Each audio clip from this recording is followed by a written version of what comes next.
Hello! Hello! Woo! Hello, Hi, everybody. welcome to Fairy News Network. I am Baron Gunther Hammerhands, along with Ion the Leprechaun, looking like Fairy Princess Lolly, famous aunt herself, Sir Nettle the Jackalope, and Count Morbid the Unimpressed. How are you doing this evening? Me too. Count Morbid, are you ever impressed by anything? Oh, you've left. He's so unimpressed, he's walking away. That's how it works. It has happened. Was there some kind of commemorative photo or a plaque or There's an urn. An urn was made. A commemorative urn. I have a bunny. A chocolate bunny. How excellent. You should bite its head off. You tell it's a bunny because it doesn't have the antlers. That's Yay! Yeah. As everybody knows, it was what? Easter this What's last happening? weekend, yeah? He just decapitated a chocolate bunny. He does that. It was just the ears. Oh, just the ears. It's not quite decapitated. I do remember a time when Count Morbid was actually impressed with something.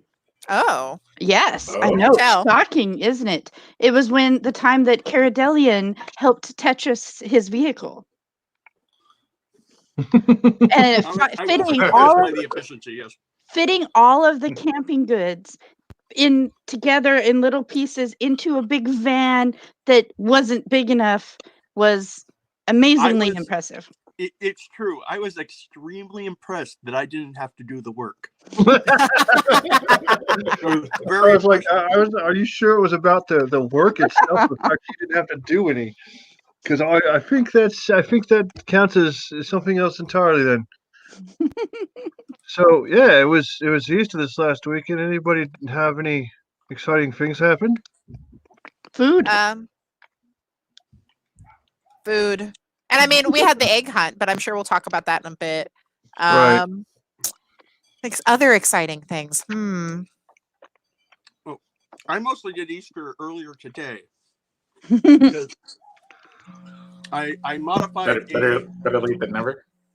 Well, this lovely top hat basket, except I got rid of all the red stuff that says Christmas, and I made a lovely goth Easter basket for a princess child with black eggs and everything. It was very spoopy. I'm sure it was. Yeah, I think I was busy hunting eggs and such this weekend, and I did so with you guys, I suppose. Did you stalk them carefully? Sneak up on them. I stuck him in Famous Dana's lap and said, "Hold this for me." Then she took off of him. So that was a thing. Let's see. Since last week, my mundane job. I still do a lot of from home. I go for walks. Nothing terribly exciting, really. I'm not sure if mundane. I'm not sure being a librarian is a mundane job. Okay, being a librarian is a mundane job for humans. Humans, like that is about mundane. By the way, I included various things in the child's Easter basket. Candies, dark eggs, things that would make noise and annoy his parents. I did also include some things for the parents in the Easter basket. Hey! What? What did I tell you about taking the car for a drive while I was not around? I'm sorry. Out. So in one window, I hear Lolly yelling, and then I see Morbid showing off his wealth. And no, I mean, toilet paper is what passes for wealth these days, right? What is that? Right now. It's like modern day Bitcoin. What is that sitting at Fairy Princess Lolly's desk? That's It looks like Oogie Boogie. yeah, that's Oogie Boogie. Okay. That is Fairy Princess Lolly's Oogie Boogie. Oh, okay. And that thing is very suspicious. She likes the Oogie Boogie. So she brings the Oogie Boogie along on the Fairy News Network. Oh yeah, Boogie's there. I mean, I've seen ROUSs, but since Very Princess Lolly is just joining us, I did a Easter basket today for Princess Polly. There it is. Oh gosh. Hello, sir. How cute. Your so good. booginess. This is Halloween pumpkin scream in the dead of night. Stay in your lane. So Me, look at all of for Easter, and Count Morbid is showing off his wealth. Look at his bling Well, bling. I included this in the Easter Behold, basket for behold the Christmas wealth party. of Count Morbid. Yes. Magic paper. I won't You let it got go to my that? head. in your Easter basket, Count Morbid. He gave it away in his Easter basket. It was in Oh, preparation for Taco Bell Tuesday. Oh my gosh. Oh, okay. Ah, there you are. Now you can see everyone except for Count Morbid, which is Back in my typical place. Did you have fun, Ion? Yeah, a little bit. Why do I feel so crooked right now? Like something is. Everything is crooked. I feel crooked. Go All dig right. on the bacon. Well, 11 minutes. Not so bad, I guess. I mean, I'm What is here. I time? sort of made it. We've been I live have for 6 minutes. Time is the thing that makes me late to say, Ladybugs and Yellow Jackets, welcome to Wednesday night's episode of FAE News Network. I am your host, Fairy Princess Lolly, and these yahoos We did this. are the ones who were just driving the car while I was just a little bit late, starting with Ion the Leprechaun over there. Revealing my oogie boogie to everybody and raising the ire of Count Morbid in the process. And then we have Baron Hammerhands up here in the corner. Sarah Nettle is joining us tonight for a very special reason, actually, and I'm super excited for that. And then absent as usual is Count Morbid doing something to thwart me, right? I mean, basically, yes, drinking in front of me when really what I wish so much was that this was not empty. And famous Dana the Boggin, last but not least. Yes, so I do apologize. I just don't understand what we're looking at right now with Bob. What is happening? I feel like I'm looking at Bob a is naked... having a great time, it looks like. Bob's relaxing. Bob, yes, a very good time. It looks like Bob is naked on Count Morbid's bed right now. Please stop me. Wait, what's his name? I can't remember his name. Frank. Frank, not Bob. Frank. Forgive me, Frank. I confuse your name with any other number of generic American male first names. Sarah Nettle, is it possible for you to turn yourself down at all, or are you talking into an open? No, I'm just a little bit. You seem super loud to me. I don't know if that's just me or not. I am a loud person. You're all very loud. Boisterous today. I'm moving my audio reception away from my face, and maybe that will help since I am unfixably loud person by nature. I love Count Morbid's mood lighting right there. The mood light is amazing. The mood lighting with the skeleton in the almost posed me like one of your French girls skeletons in the background. Yeah, It's fitting. I just that's kind of what I want to see now. I sort of want. Yes, show us that leg, Frank. Actually, that is not a good place to put the candle. Yes. Oh man. Oh, okay. That was good. Yeah. Water magically appeared. It was blocked by water. I apologize for being slightly late, you guys. There was a mix-up at the studio and things went haywire as they often do. And then there was lots of rushing and some magic human 4-letter words. And honestly, anytime you're there the same day that you said you'd be there, I consider that on time. Ooh. I've learned to lower my expectations. Wow. That's pretty low, though. Like those are some low expectations. Well, you obviously haven't met any of Count Morbid's dates, so. Oh my goodness. I mean, there's one sitting on the bed right behind him. I don't know how you can not read that. Oh my goodness. Okay. Wow. So the schedule tonight is sort of like normal, except for that I don't have anything prepared ahead of time like I normally do, so we might experience So like normal. some minor. That is not normal. Thank you very much. I take exception to that. I work very hard to have all of the things done ahead of time so that they'll pull up, they'll be there. I don't even know where the articles are right now. I have The same zero place they were idea. last week. You want me to send it to you? I don't even know where they were last week. Okay, I'll send it to you. Now? Hang on. Oh, now. Hey, you're only, like super duper late. I thought you had them What? already. I'm sorry. Why would you think that? I don't know. I sent them to you like the same. It's on the same document and everything. I don't even know what you're talking about. You're killing me. No, you're killing me. Everyone's killing each other. Smalls. It's great. Very unseelie. Let's all kill each other some more.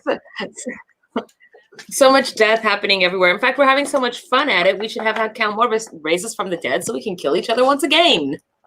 Yes, I'll get right on that. I don't think I get raised from the dead properly. I think I just turn into a Bogart. No, with famous Dana, it requires. I think you have to get the baking soda just right and the yeast and leave it overnight to rise.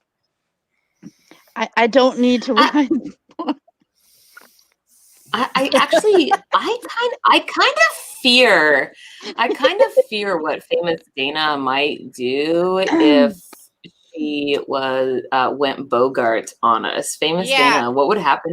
What would happen if you went Bogart? I mean, would the bread all fail to rise? I mean, 4 words. Nobody would be able to find matching socks or car keys. 4 words. Death from within. Ooh, that's half like normal. See, the keys to the land dragon are usually findable, but I'm not sure I've had a matching pair of socks. Period. I'm not sure I've had a matching pair of socks. Are you sure there's not something in your dryer eating them? Perhaps you would. No, I'm not actually. Bleach and starch someone to death. Or bleach and starch someone to death. Yeah.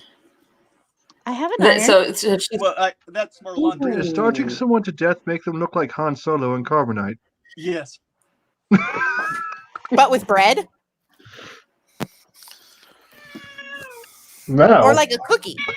Now? Oh my gosh, what is that? Is that a real cat? Where? I'm not even looking at you guys right now. What even? Oh, there is a cat. Oh my god. No. We have another guest. I always just want to I always want to toss little rings at Sir Nettle's antlers. I mean, you've done that before. Yes. They are illuminated. It might be easier to actually hit the target. Oh, which, by the way, speaking of Sir Nettle, I mean, what is the other jackalope's name? Justinian. Justinian? Has Justinian met the jackalope that lives with Fairy Princess Lolly yet? The one that I provided. Sir Nettle, you posed with this jackalope at the Dumb Supper. Yes. I feel like Justinian should meet that jackalope. Our little cousin. I don't know where that jackalope is. Our little, how shall we say? I mean, muscle mass impaired cousin. Muscle mass impaired. Beloved ancestor. Previously hostile. Beloved, our beloved ancestor. Yes, it's more like it's Frank's jackalope than anything. Yes, I mean, I was a little worried when I sat down and saw that it had been placed so close to me that this was some kind of death threat. Yes, your nameplate was. I thought it was just a dead cousin. Like very close.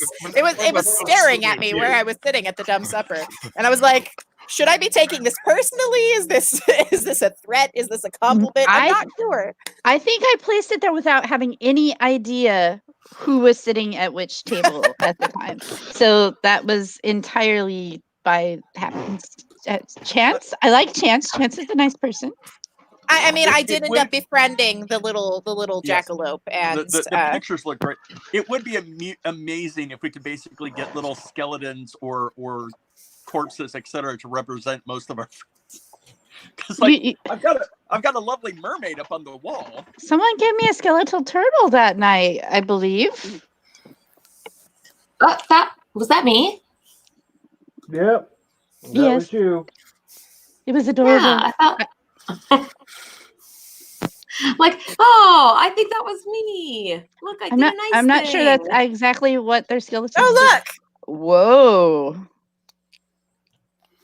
Wait, You're getting what are we fishy looking at? over there, Count Morbid. Oh, Oh no. It's hard to I get it all remember in those front of you. things. This is a He's got some play of mermaid there. We had those things Here we on are. display at the Wild West show.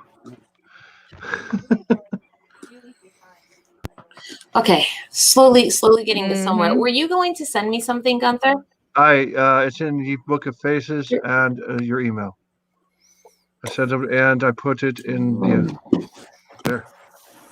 He also tied it to a messenger pigeon. I He did. started smoke signals. Smoke signals still going on. I Sissy am Cook ignoring showed all how of to them do it, because didn't I you, wanted Sissy? it by blimp. No?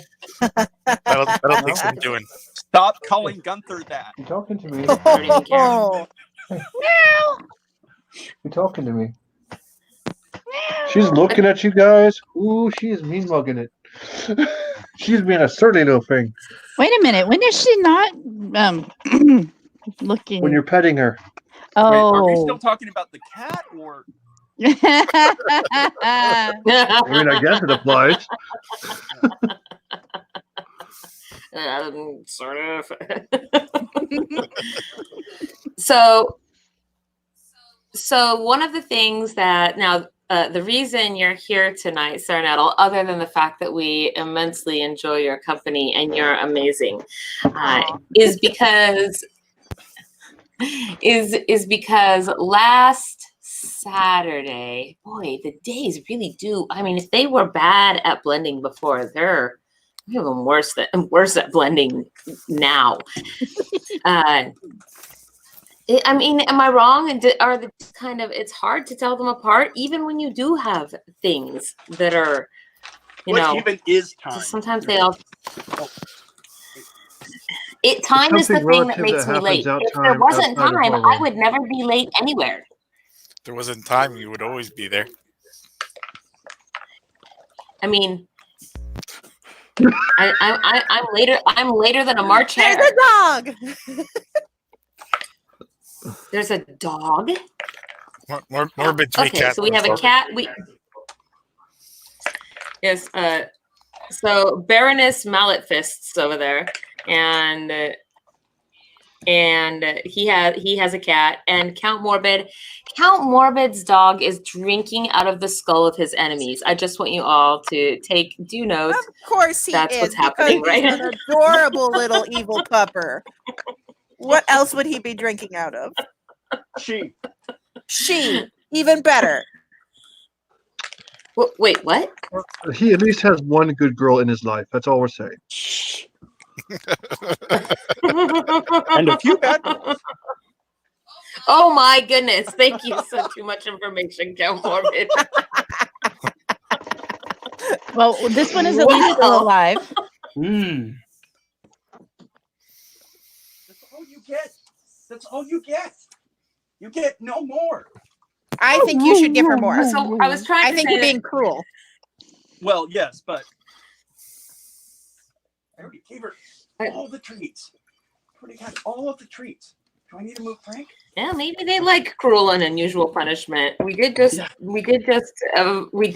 verify that they're bad or something, right? Yeah.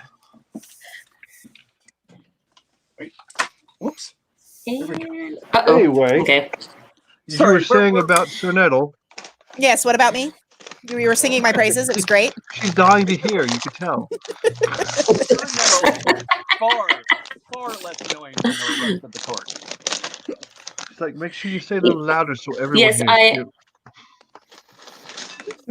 What? No. Oh my gosh. Chip. No, last Saturday when we had our first gathering on the other side of the hedge, and we had a virtual egg hunt, and we actually have our first and second place winners here from that. So congratulations, Famous Dana, on getting first place, and Sarah Nettle on getting second place. So I am so amazed at everybody's problem solving skills, to be honest. And it was pretty fascinating to see who had what problem solving skills, who excelled in different types of problems, I guess is what I'm trying to say. So as part of that, Nettle has though, problem solving skills? I do. I actually, you know what? No, I don't. I definitely don't. Wally doesn't know what she's talking about. I'm terrible at solving problems. That's why I don't solve your problems, Morbid, because I'm bad at it. I knighted you because of your problem causing skills. I'm just saying I didn't know you had this other side. I thought it was just problem causing. I mean, I have both. Got to get you a jackalope who can do both. It's a switch jackalope. I'm honestly certain. Yourself a jackalope who can do both really needs to go on some kind of shirt or bumper sticker. Oh no! I mean, really, what is a jackalope? But basically, two things anyway. I'm pretty sure that by doing Sudoku, that it really is its own problem anyway. Yeah, I did one of the Sudokus. They're fine. I actually really enjoy them. They just take a while. And I did almost all of the riddles, I think, because I found the riddles and I was like, ooh. No, I got one of them before you did. I got one of the riddles before you did, and I did all the No, I'm pretty. I thought that Sarah Nettle had every. Yeah, and then Famous Dana got every single problem in. Was it the Sudoku room? Which room did you get all the problems in, Dana? The math problems. Power to you, because I was never gonna get. And then I think Gunther, you had almost every single problem except for one in the chess room, right? Gunther has 99 problems. Well, the chess one he was trying to do, and it wasn't. And so I came in and I'm like saying a bunch of the answers, and he's like, "Yeah, I already have those, but I can't get them to work in the magic mirror." And so some of those we got credit for at the same time, because there was one that you and I both got credit for. Yeah. And then Gunther helped me solve one of the ciphers. I had scrambled almost the entire cipher, but did not know the name of the giant in question, and Gunther assisted me with that. And that was the riddle I got right. Was the giant? That one was. Those were a different type of riddle, though. The ones that were in the leprechaun room were things like. Oh yeah, no, I wasn't in there. I go hang out in there. You might. No, that was the first place I went. Happening there. And the first egg I found was Count Morbid's. I don't know what his egg was doing with the leprechauns. You guessed. No, man. No, you might step on one of them and they get mad. The next thing you know, your lunch money's missing. Gunther, you got the Tirna Nug, the one right. Remember? What happens? In the leprechaun room stays in the leprechaun room. Better that way. Yeah. I don't know what it was about you saying that, but really I suddenly had a picture of this very small leprechaun-like person, even though leprechauns are not traditionally small, at least if they're not from Caledonia. And I just had this image, though, in my head of a leprechaun going, "This is a Formica table." And that was super creepy. It was creepier than even the original. And if you don't know that's a quote. And if you don't know what I'm quoting, this is a Formica table. You just have to You're just gonna have to ask Uncle Google. So, I mean, I guess the Count Morbid's giving us a mermaid peep show right now. I So suppose they're I don't like know. Playing with the his fairy friends. Irish mafia. They're not wearing anything. Yes. I do want to They're not ask. wearing pants? Can I? Did How I guess would a mermaid correctly? wear pants, Dana? Oh, sorry. Baron Gunther and Famous Dana, do I guess correctly that the two of you combined forces, and that is how Dana managed to get so many eggs in the end? No, I did. I got all the eggs myself and gave them to Dana. Yes, that's what I mean. Yeah, that was me. Yes. Well, That's what working actually, together means.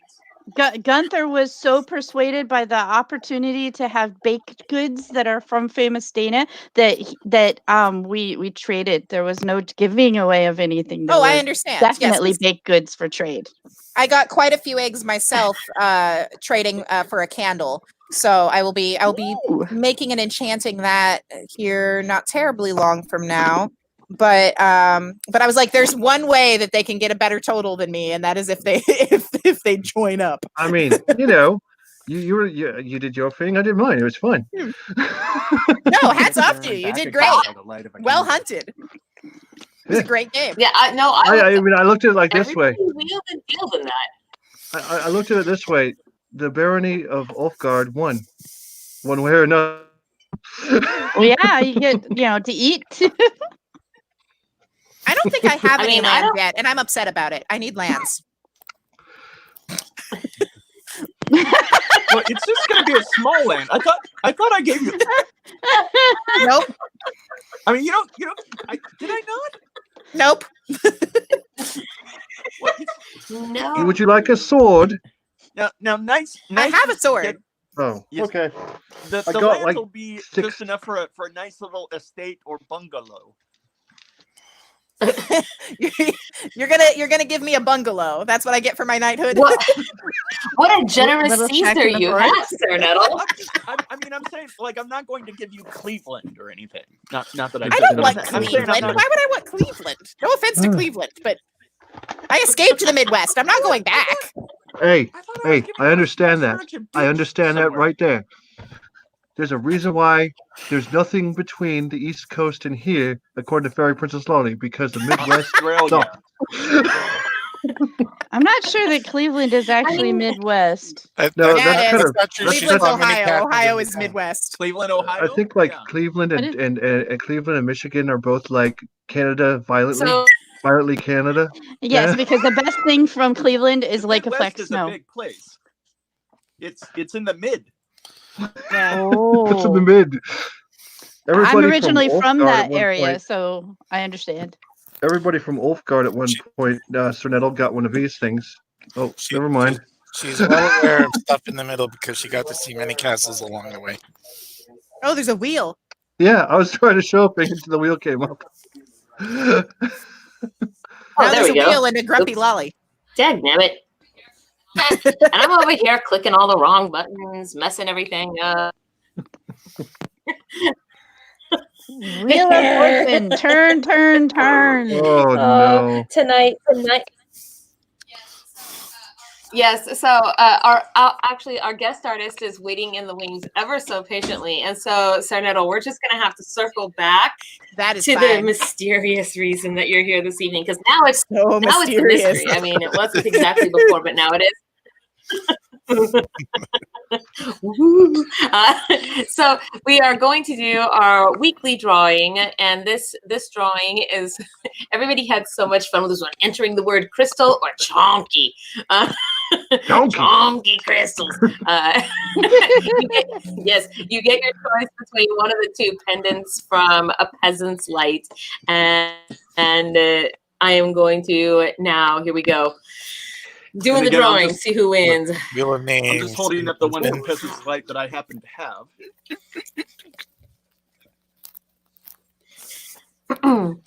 And then I have to boot somebody from the stream so that I can bring in our guest artist. So you're going, Gunther. Like you're gonna take a break. Why? Yes, because there's no possible way that Who do we either have? Ion or Gunther can be still on the show.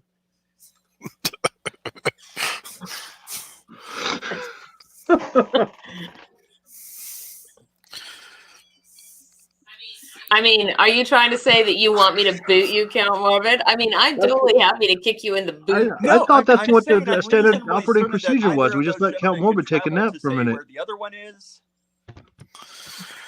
This wheel is so big, the names spin forever. You know, I do feel like there is some weirdness about how it goes fast, it goes slow, it goes fast, it goes slow. I was gonna look into. So we're actually approaching the point now where, because it will only do a maximum of 50 names on the wheel. So we're sort of approaching a point where I'm going to have to start making 2 different lists, and we're gonna have to do. We're gonna have to draw, like have a spin-off. Which could be fun and interesting. I mean, we've never had to do that before, and so that's kind of exciting, right? Well, you at least could randomly pick 50 names. You could basically narrow it down to random 50.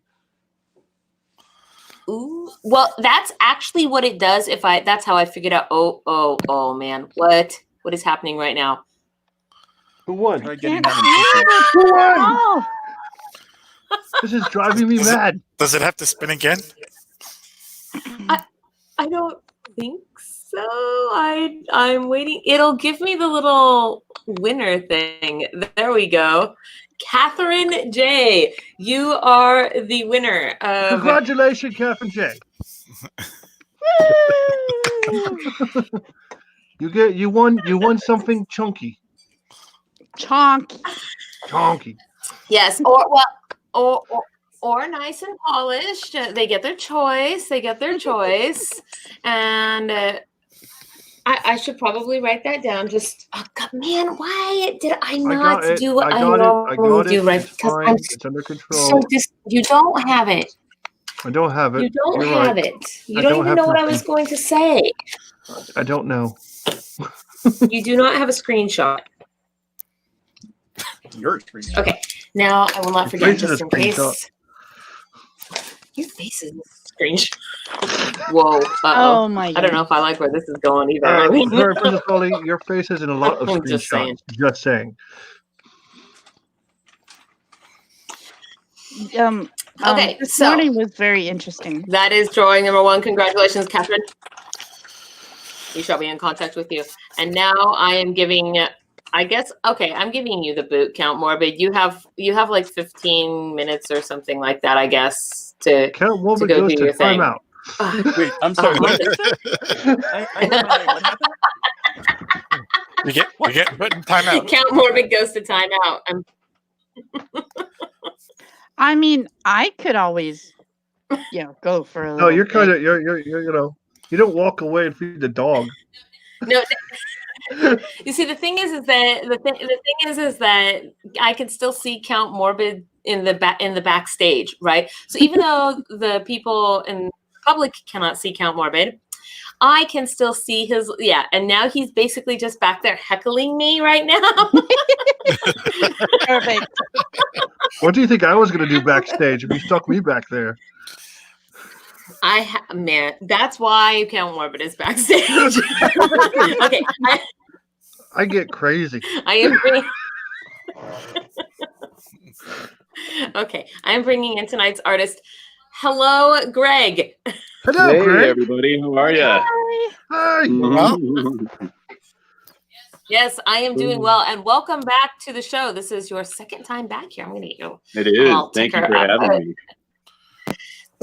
You are most welcome. I'm always excited to have you because you're such a fun guest to have. So We try. and I'm really. I know. Well, and I'm really excited about our super secret project too, even though I can't really reveal what it is yet. I just want everybody to know that I am conspiring with you, and I'm not going to tell them about what. Project. Oh, that's funny. Oh, a super secret ninja spy, huh? Very good. I appreciate that. Yes. SEKRT, secret.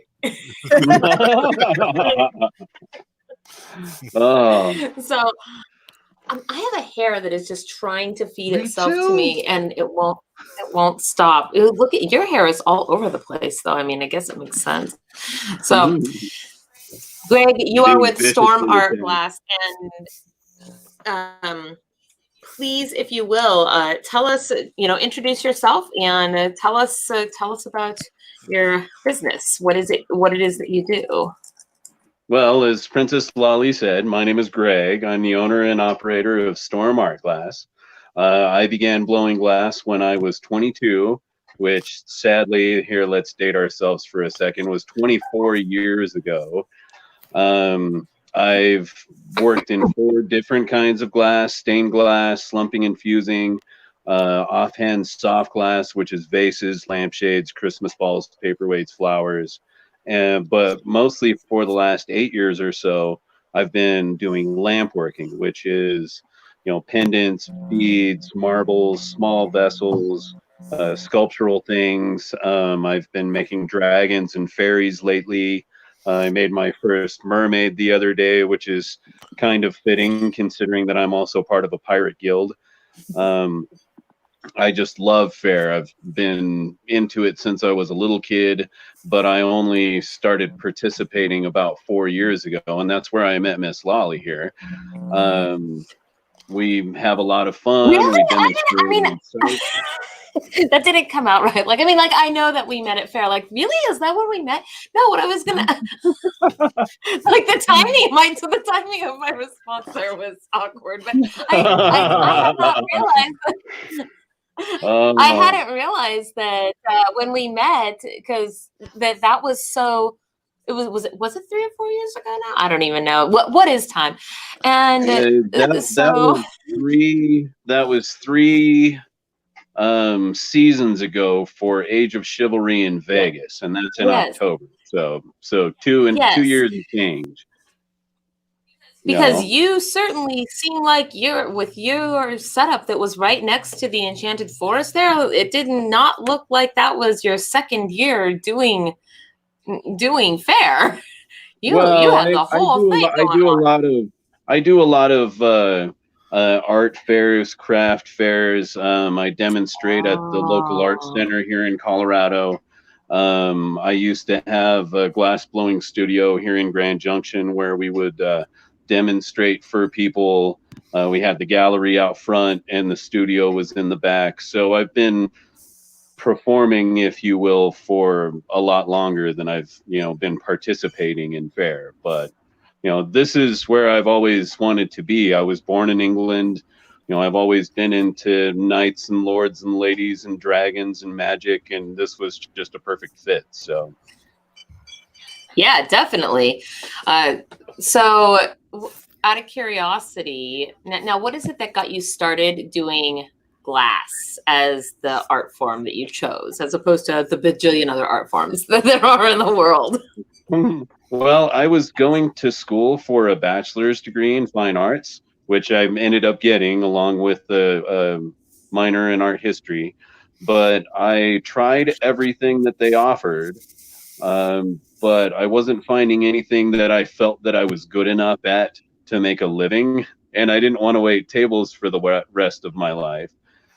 So I met a good friend, and he was blowing glass and said, "Hey man, you need to check this out. It's a lot of fun." I was pouring bronze at the time. I was in computer animation. I did printmaking, airbrush, you name it. I tried everything.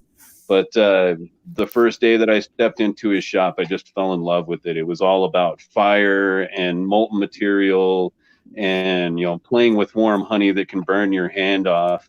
The soft glass that I use, which is the larger things, this is 2000 here, let me make you big. Okay. Ooh. Here, let me see if I can flip this. Oh, there okay. I'm just gonna make you big there. Oh wow. Oh, so pretty. So this is a paperweight. And so these are the old kind of soft glass things that I used to make. Fireball dragon eggs. That's gorgeous. Ones are fun. This is one of my favorite vases that I've ever made. These are all pieces from my personal collection. Lots of detail, lots of color. Cool. I just love glass. Oh, and then of course you've got the little squid jellyfish guy. But considering that I'm a pirate, I had to make a glass cannon. Oh my gosh, that is awesome. Oh, I want that. Hey, what's your I want that. what is your pirate crew? Yeah, right. Yeah, I'm with the Wandering Rogues. The Wandering Rogues? They originated here in Colorado, but they've spread out all over the place. Most of the group that I'm affiliated with nowadays is down in Vegas. So, well, let's give a shout out then to the Wandering Rogues, right? That's your crew. So, yeah. shout out to the Wandering Rogues. Huzzah! So since I started being into fair, I started making spells, and you were really interested in this the other day. This is I know. a functioning hourglass. She has a thing about time. It only does about a second and a half. But, it doesn't matter. It's adorable. Right. So I became Stephen Stormbow when I joined fair, and this is my mystical apothecary, purveyor of antiquities, remedies, and defensive spells. Our products are created with the express purpose of healing and defense, and to continue the continuation of life and happiness. We do not condone the misuse of these products. Any mischief, evil doing, or intentions of evil conquest is the responsibility of the purchaser. Stephen Stormbow's Mystical Apothecary LLC is not legally liable for any damages, burning, or freezing of appendages, or rampant release of magical creatures. I'm sure that would You gotta have your legal stuff in there, right? You know, so I've been having a lot of fun with things like these. This is a dragon's tooth. We've got some really great skulls. You know, the sculpted skulls are a lot of fun. That's glass? That's glass. I do a lot of sandblast etching. So what does that mean? Sandblast etching. I love those too. Okay, so I take a piece and I put it into a slasher, and then blast out this grit at high speed, and that just frosts the surface of the glass. And so, you know, instead of being shiny, it has that really nice kind of matte, almost bone or stone. You know, there's a little bit of shine where I left it, right? Because I thought that looked really cool up there, but then I decided that I wanted more of the purples and ambers farther down. So sort of like the tumbled sea and then glass. we move on to it pretty much only oh gosh, let's see. I'm actually spot hitting it where I want with the sandblasting gun. So, you know, it's got a lot more control than tumbling sea glass. It is pretty much the same idea, though. I do make glass beads. Not the small hold ones, but larger ones. You know, I've made a lot of them for like dreads or really big necklaces or something like that. More like centerpieces or necklaces. Oh, wait a minute. That's a super cool idea. So you said you make glass beads for dreads, because we have I'll have to show it like when maybe if I put the camera, well, you're not looking at the camera because you're looking at your stuff, but when I put the camera back on us, we have fairy locks in our hair, which is, and I'll show you when you're done showing us. And I'm like, oh, having a super cool handmade glass bead might be. Oh, those are cool.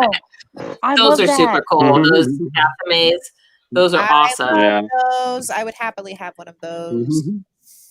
I have many pieces of jewelry that are little knives. Oh, very nice. Yeah, I'm just starting to make these. If you look on my Instagram site, Stormart Glass, there's a really great picture of a sword in the stone paper, letter opener that I made for a friend of mine. And, I made the rock out of glass and the sword fit into it, and then it came out so you could use it. And that was a lot of fun. What? But, that's cool.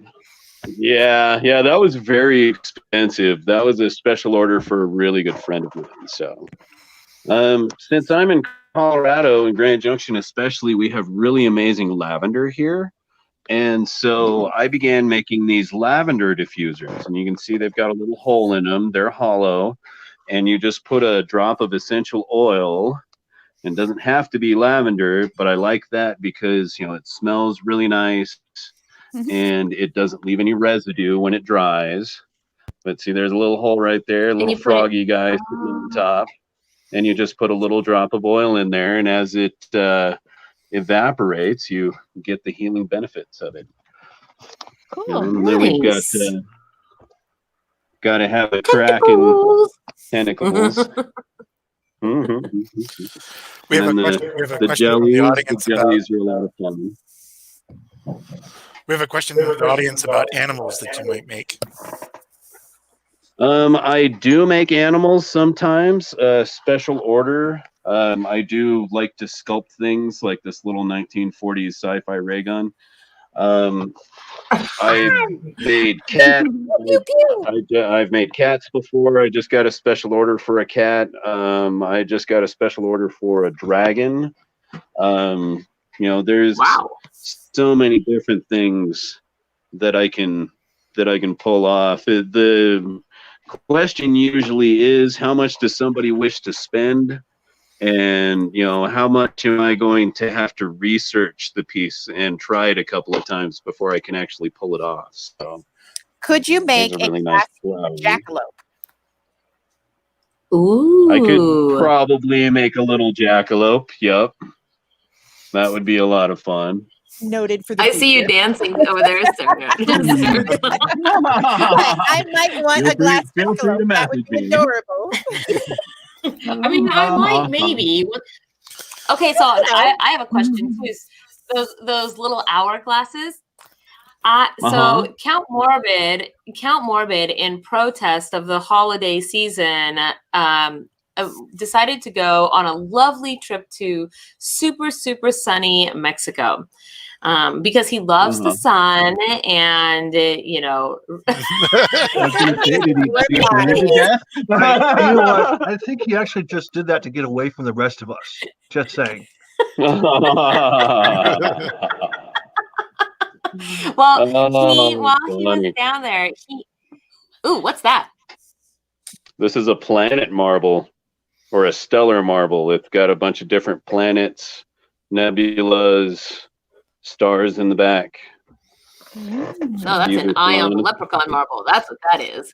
Right. Show us another one of those. And then this is an actual uninhabited planet. You can see the ocean, you know, the mountains on the continents. There are even clouds. So is that here, let me find it.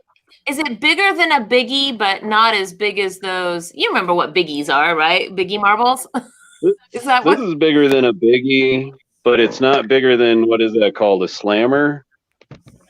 Yeah. So this, okay. There's the core of the planet. So that's deep inside there. That was kind of fun. I love that. I've actually made regulation size marble sets for competitions before. Because this is all hard glass. It's all really durable. It's like your old Pyrex cookware at home. They make great marble sets for competitions. So I also make these Viking drinking glass horns. Ew. And my! They also have the stars and the nebulas on them. And these are so cool. Really Show us your prototype for that thing. That the this guy right here, the bottle caddy. Yeah, I have a good friend who's a woodworker. Wow. He's going to start making these for me. And they actually fit on most bottles.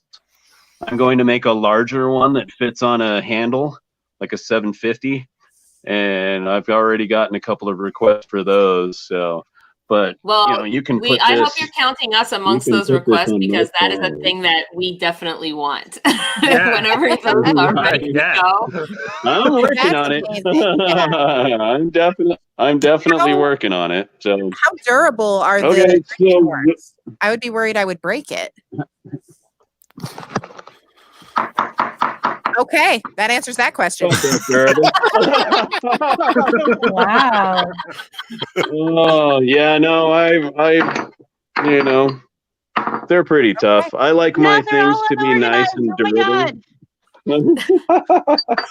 Yeah, but I like my stuff to be nice and durable. I like it to last. I like people coming back to me telling me that they still have their piece. So, you know, I try and make things strong. Would you like to watch a little bit of glass blowing? Ooh, Yes. I would. Can I ask a couple more questions? So on that Sure. drink, the horn caddy that goes on the thing, if someone were to order that, I mean, speaking hypothetically, of course, would they be would they be able to choose the colors of the glasses that they wanted to go around Absolutely. that? Yeah. Yeah. I have 7 different styles of color right now. Everything from light blue to cobalt, green, amber, black, lake green, Pink? and then a really pretty pink. You know, gotta have pink for the pink girls. No, no. And you can mix and match all you want, or you can get them all the same color. It's however you want to do it. This is the beading she was Okay, talking and about in the hair. Oh yeah. See, Oh, so nice. these are our fairy normally ones, but so you can kind of see how. Very cool. And so it'd be like super cool to have actual handmade glass beads woven like into the hair. You know, that would be. Right. Now, mind Is you, that her weave is like 4 feet long. Oh yes, there you go. Well, it's all the way up. I had a friend cornrow my hair one time, and we put glass beads on the end, and that was deadly. Oh yeah. Like you turned your head too hard, you're knocking yourself out. You know, just. Oh, exactly. Oh, yeah. You know, it's these swiping people within 2 feet of me. You know, my hair was a lot longer than this back then. So, but you know, I can make the. Yeah. Oh yeah. Oh yeah. If I can get and the it camera. was longer still, huh? Yeah, no, I saw that. Okay, so I have one more question before you show us glass blowing. Fire!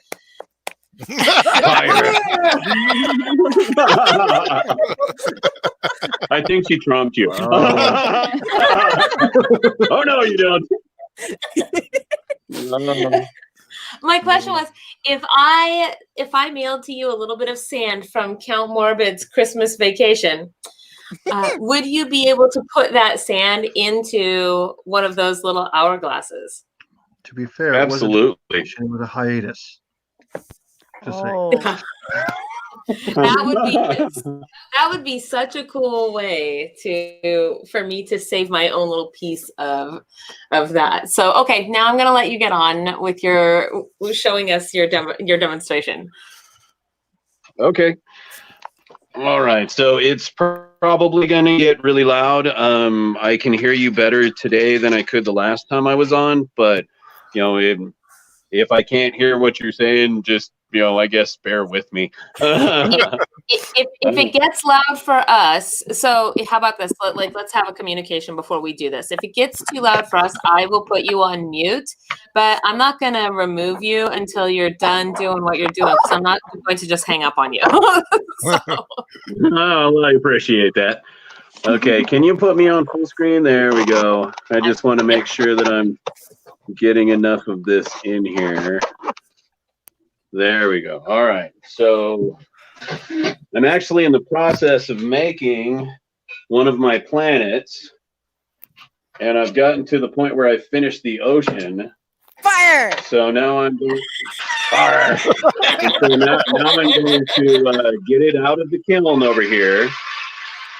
Man, don't let her watch the poi dancers that you had on a while back there, Fairy Princess Lolly. I'm learning to do that. Ooh. I can spin poi a little bit, and I am going to try to learn how to do it with fire. So recently, I want to get better before I add fire to it, though. Like right now, I'm still hitting myself in the head occasionally. I'd like to, mostly not be doing that before I add the fire. and I actually fully approve of that plan. A friend of mine who likes to ask questions on their Facebook recently asked a question of what's an embarrassing thing that you once did. And mine was the story of this time when I was learning how to spin poi and I was using glow sticks. It was the very first time I ever tried anything. And so I had glow sticks tied on strings and I'm waving them around and I was trying to do a butterfly, which is where you, looks like wings, but then you throw it over your head and you do a butterfly in back of you and then yes. Well, when I tried to go over the back of my head, I basically just spun them straight into my face and I hit myself right in the eyes, which gave me a bloody nose, made me cry because it just it hit me right in the spot where it automatically makes your eyes water. So I was crying and bleeding, and then everybody is trying not to laugh at me, and I'm trying not to laugh at me. Well, because they're like, "Are you okay?" I mean, like we want to make sure you're fine, but that was hilarious, that was a thing. So I definitely recommend. At least there's concern there. At least you got that going for you. Like don't hit yourself in the head. Well, I mean, I have I've only been spinning for a little while, but I used to spin a lot more regularly and I was okay, but I'm way out of practice. So I just bought a new set of the glowy ones and I'm gonna start practicing with those and see how I do with just the LED glowies before I try to add actual fire. But I very much want to fire. One time I hooked glow sticks to my double sticks. And of course that made them really heavy, but we were out in the desert, playing around, and I ended up falling into a hole and almost breaking my back. Oh, but no. With the extra weight of the glow sticks, it made it a little harder to spin them. And so I kept dropping it, and every time I bent over, I was like, okay, and here we go, and dropped it again, damn it. Fall into a hole in the middle of the desert. That is the part. What? I'm gonna guess because it was pitch black. There was no moon out there, and of course we were out there drinking. What else do you do in the desert at night? So, Fall in a hole, apparently. And then the next day, I drove for 7 hours, got on a plane, and flew to Vegas. So, yeah, that was a fun and interesting trip. At least you weren't where all the volcanic rock is and fall into one of the volcanic pits. Oh, gosh. So is the lamp work you're doing there really dangerous to do? Sorry, I didn't hear any of that part. I was wondering about the danger of what you're doing. Okay, so it's a dangerous world. Now we have our continents on our planet. Okay, and so now I have to start filling in with clear glass. That is well, he still has his eyebrows, so he must be fairly good at it. So you do this from the inside out. Yeah, I build it in layers. You have to have different levels. And if I was doing this like that first really big paperweight that I was showing you, that's soft glass. That's been around for 1,000 years or so. I'm a Venetian Americanized style of soft glass. And so, that's done with a furnace and, giant machinery and stuff. And, that can give you an entire layer, in a couple of seconds. Whereas this is an elbow. Whereas this is all building it by hand with rods and tubes and things like that. And it is called hard glass. Right. Well, this is called hard glass because, it's got a lot of quartz in it, which makes it very durable. It's very tough. It's really great with thermal shock. You know how, old school Pyrex pans, you could take a full platter of cold food, stick it right into the oven and cook it right away, and it wouldn't shatter. Well, that's this same recipe of glass. They just, took it from scientific glass blowers and, turned it into an art form. I think that I'll was have back you know in that the I've shattered one of those glass 60s, pans that you're 70s. talking about. I've done it. my skill at ruining things is in the kitchen. It has great renown, and I have shattered one of those glass pans. I could. It's just so cool that you do that from the inside out, because it basically means you have to visualize your whole project like from end to beginning, as opposed to you know what I mean? It seems like that. Absolutely. Yeah, it works so much better if you've got an idea of what you're trying to make before you start making it. Okay, so now you can see that really bright glowing part. Well, that's the next layer of clear glass. So I'm filling in between the continents so that I can make a layer and then a layer and then a layer.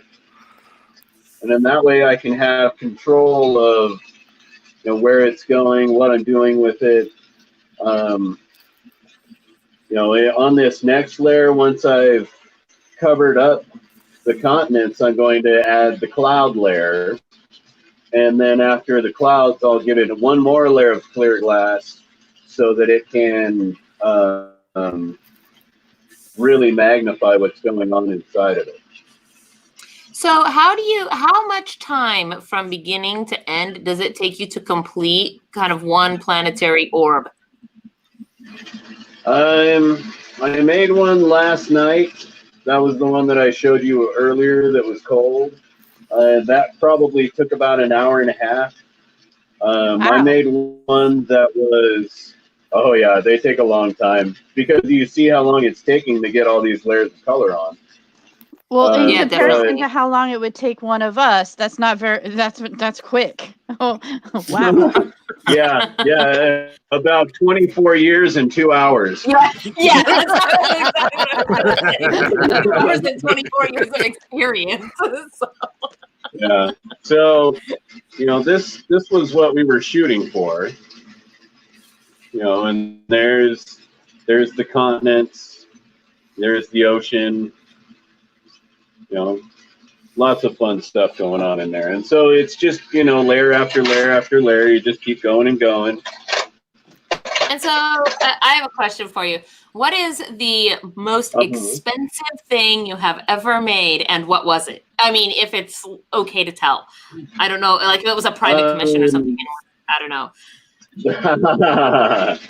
The most expensive piece of glass I've ever made was a 30-pound, 3-foot-tall vase. It took 2 hours and 4 people to make it. It was the size of a rugby football, and it was about 2,000 degrees, which is molten lava temperature. By the time I was done with it, I was really wiped out. I mean, I was 27. I was strong. I had a lot of endurance, and that wiped me out, because you had to turn that 30-pound piece of glass for 2 hours. You couldn't stop turning it, or else inside of it the would kiln, move right? and move.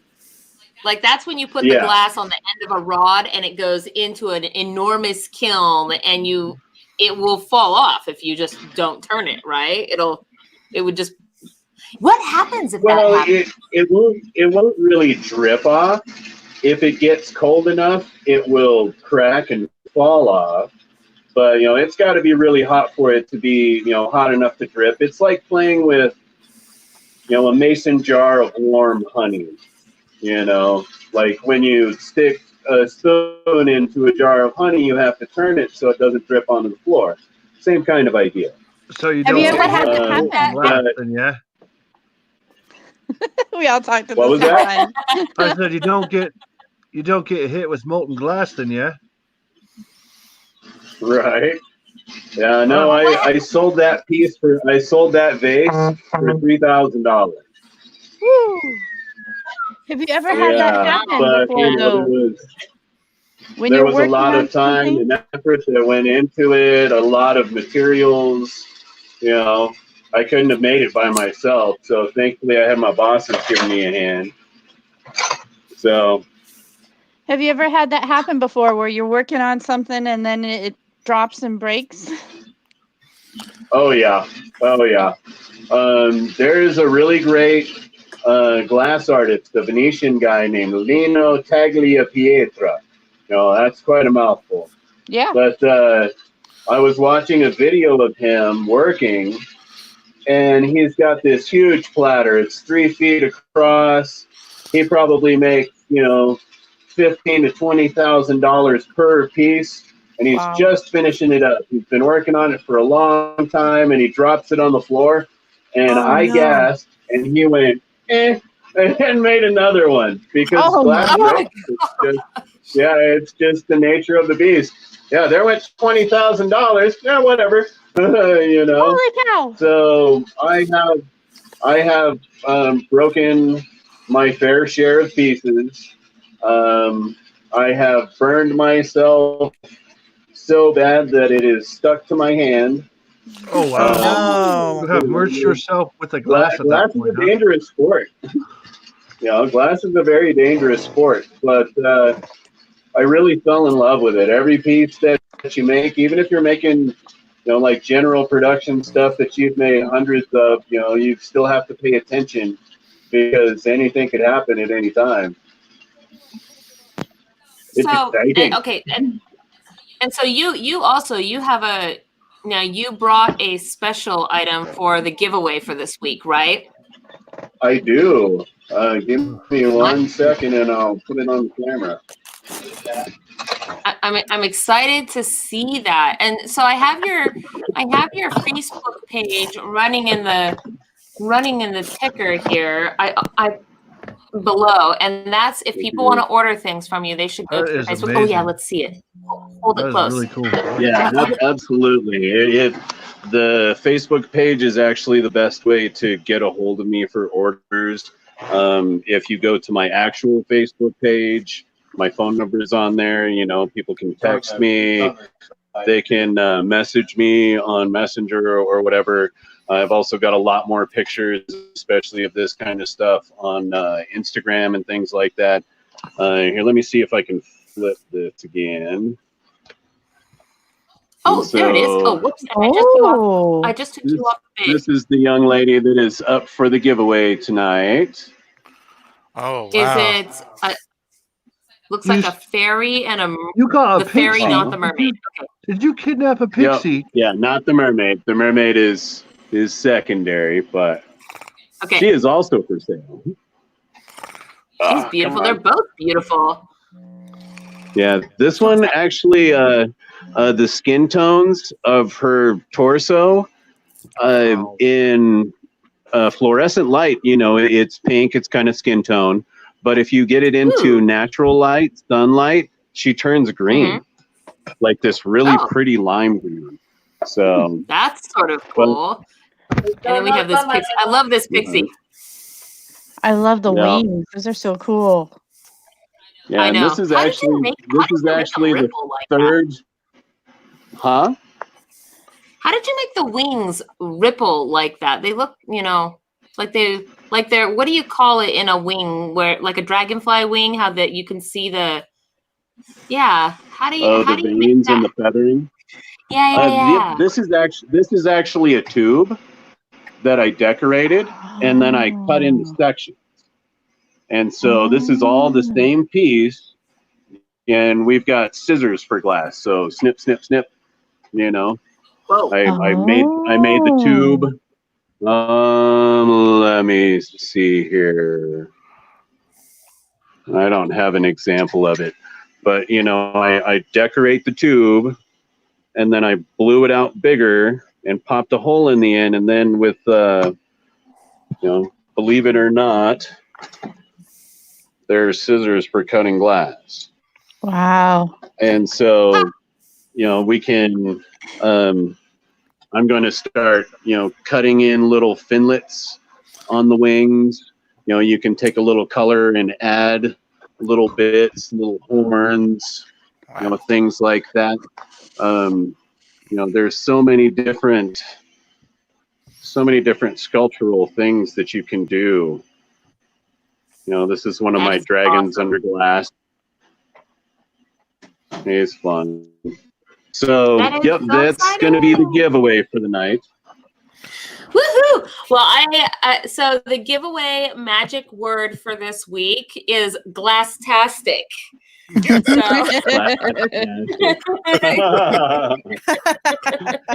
keep finding the weirdest names. It's like that or chocolate. That's appropriate, I don't know. It just came to me. I was trying to think of what a magic word. Now, I put the instructions for how to enter the giveaway, of course, in the low bar of Facebook and YouTube. And so for all of our Patreon patrons, you automatically get one entry for being a patron. And then if anybody else, and if Patreon patrons want a second entry, but just after the show, cannot stress this enough, not in the live stream comments, but after the show, in the comments below, in the comment section, leave the word GLASSTASTIC, and you will be entered to win that awesome glass pixie made by Greg. It has been awesome to have you tonight, Greg. Thank you so much for everything. Yeah. Thank you guys so much for having me. It's always a pleasure. Your work is so extraordinary. Thank you. Yeah. Is there anything you'd like to say before you go? I take all kinds of different special orders. I have a friend whose nickname is Moose, and his wife wanted to get him a present from me for Christmas because we're really good friends. And so I made a little moose head with actual moose antlers on it and with a little hook on the back so that he could hang it in his window. So, I take all different kinds of requests. I can always help somebody with something, so please feel free. If you got an idea that you want to turn into something amazing, you want a piece for garb, a brooch. I do make bodice chillers. That's why I was asking about beads. A pendant. Huh? So that's why I was asking about beads, is to wear them for garb and necklaces and things of that sort. So I'm excited. Yeah, almost everything that I showed you that was on the table is a pendant of some kind. So, all right. Thank you so much for having me. Yeah, take it easy, you. Greg. Have a Thank you good for being on. Absolutely. We'll see you later. Bye. Bye. Baby. You would think that I'd figure out which buttons to press after doing this for a second. We're bringing Count Morbid back. Loose is loose. Wow, that was awesome. Do we have to? We actually spent so much time. I mean, yes, because do you know how torturous it is to bring him back onto the show? And I do not want to miss not 1 second of torturing Count Morbid. I thought you meant torture for us.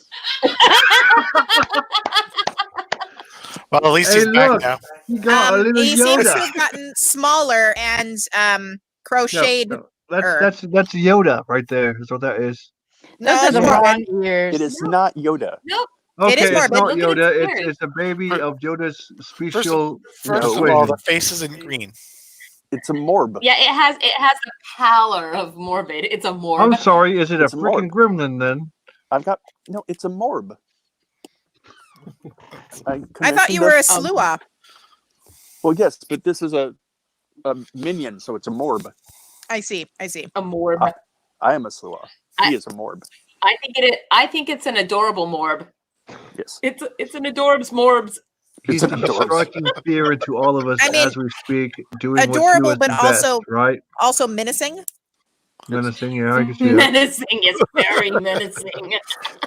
Look at its eyes. It has To be pure fair, hate. that thing doesn't look like it's half the size of my boot. Just saying. Look at its eyes and it's pure hate. It's just like it's judging you. It was crocheted with needles of hate and agony. Yeah, I have to say, and judgy. I don't get burned by my crocheting. I just have to say.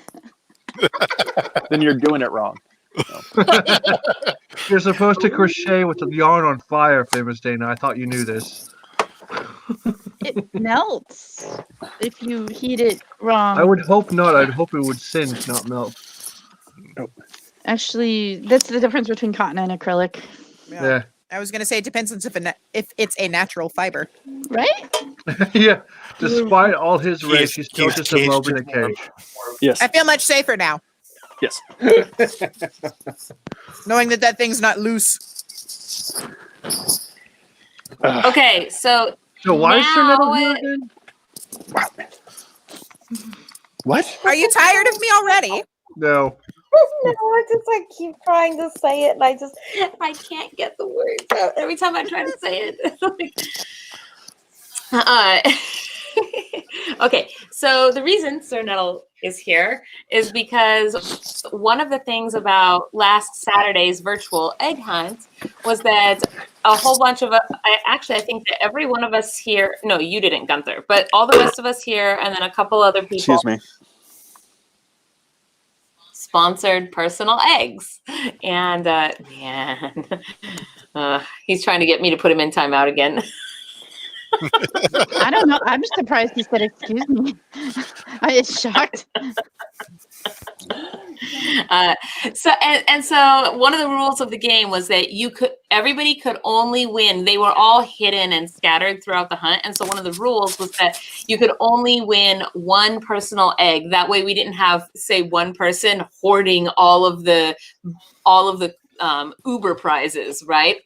So one person had, I think it was Justinian's friend that had Sagun, that had 2 eggs that were personal eggs at the end, and one of them was Sir Nettle's, and one of them was Justinian's. So Sagun chose to keep Justinian's egg, and then asked that Sir Nettle's egg be drawn live tonight. So we have one more spin of the wheel that we are doing for patrons, actually.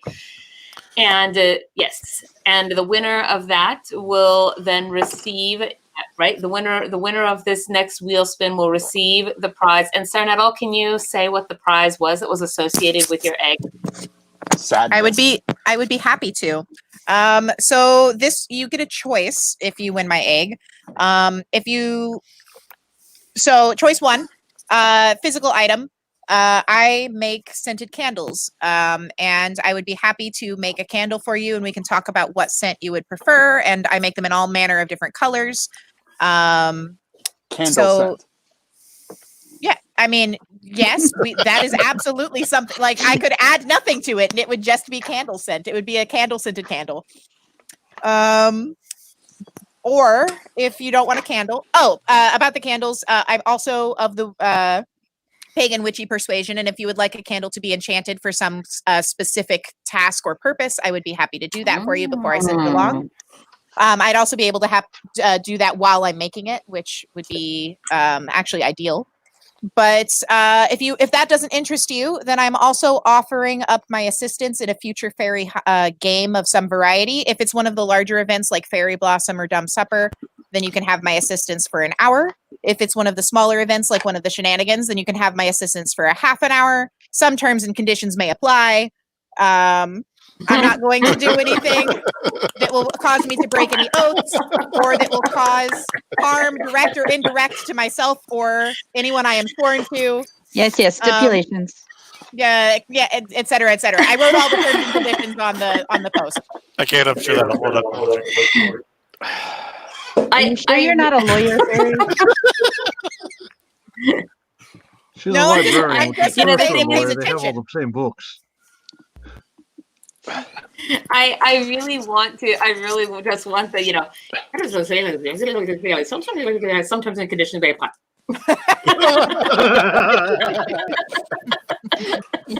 Yeah. Like, that's what I want. I want a version of that I can just push the button and it'll play. Sold, not included. Right there.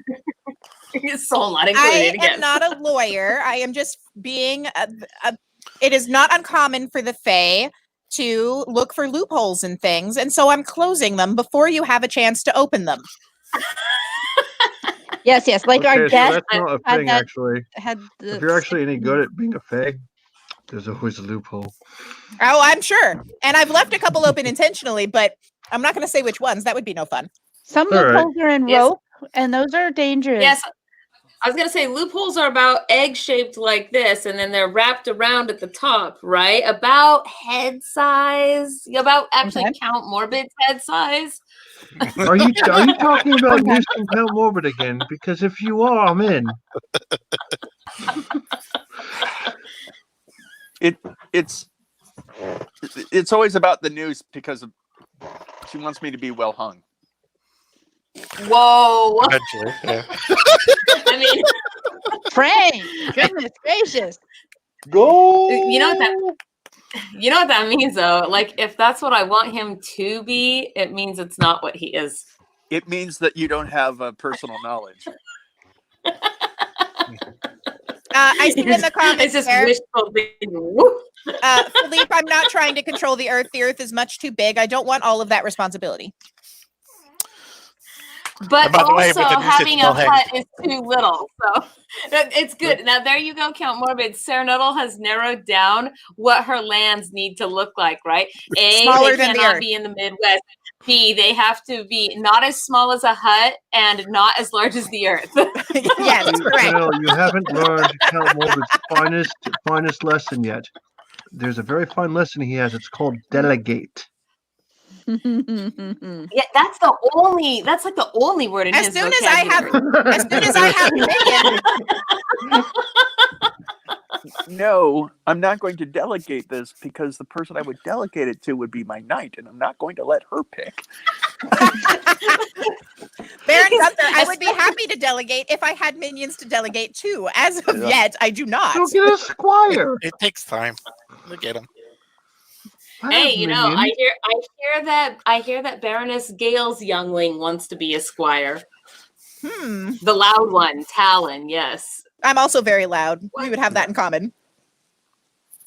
He is very loud. He is almost Fairy Princess Lolly loud. 2 a.m. around the campfire, Princess Lolly loud. I don't know. Yeah, Talon might be thinking. Griff, though, man.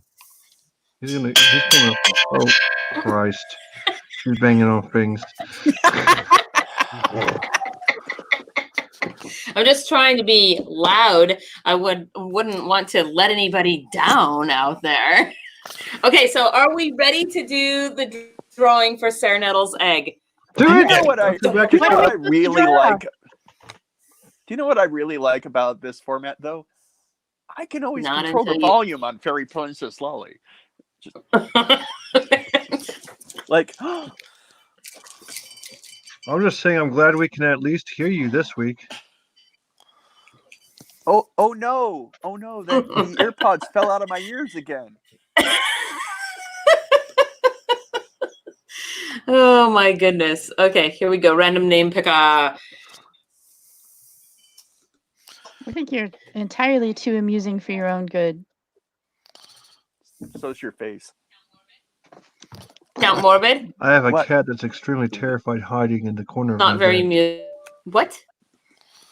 What? Sissy's hiding on the corner of the bed over here. Terrified into sleep. Hey. What is BTS she up passed to out, tonight? huh? Oh yeah, she passed out like she was drinking. Oh, But not on a okay. computer. Okay, there I it don't is. know anybody I like see that. it. Random name picker. Ah, Spin, turn. Wheel of names. Spin, spin, spin. Decide my fate. So then the sound goes.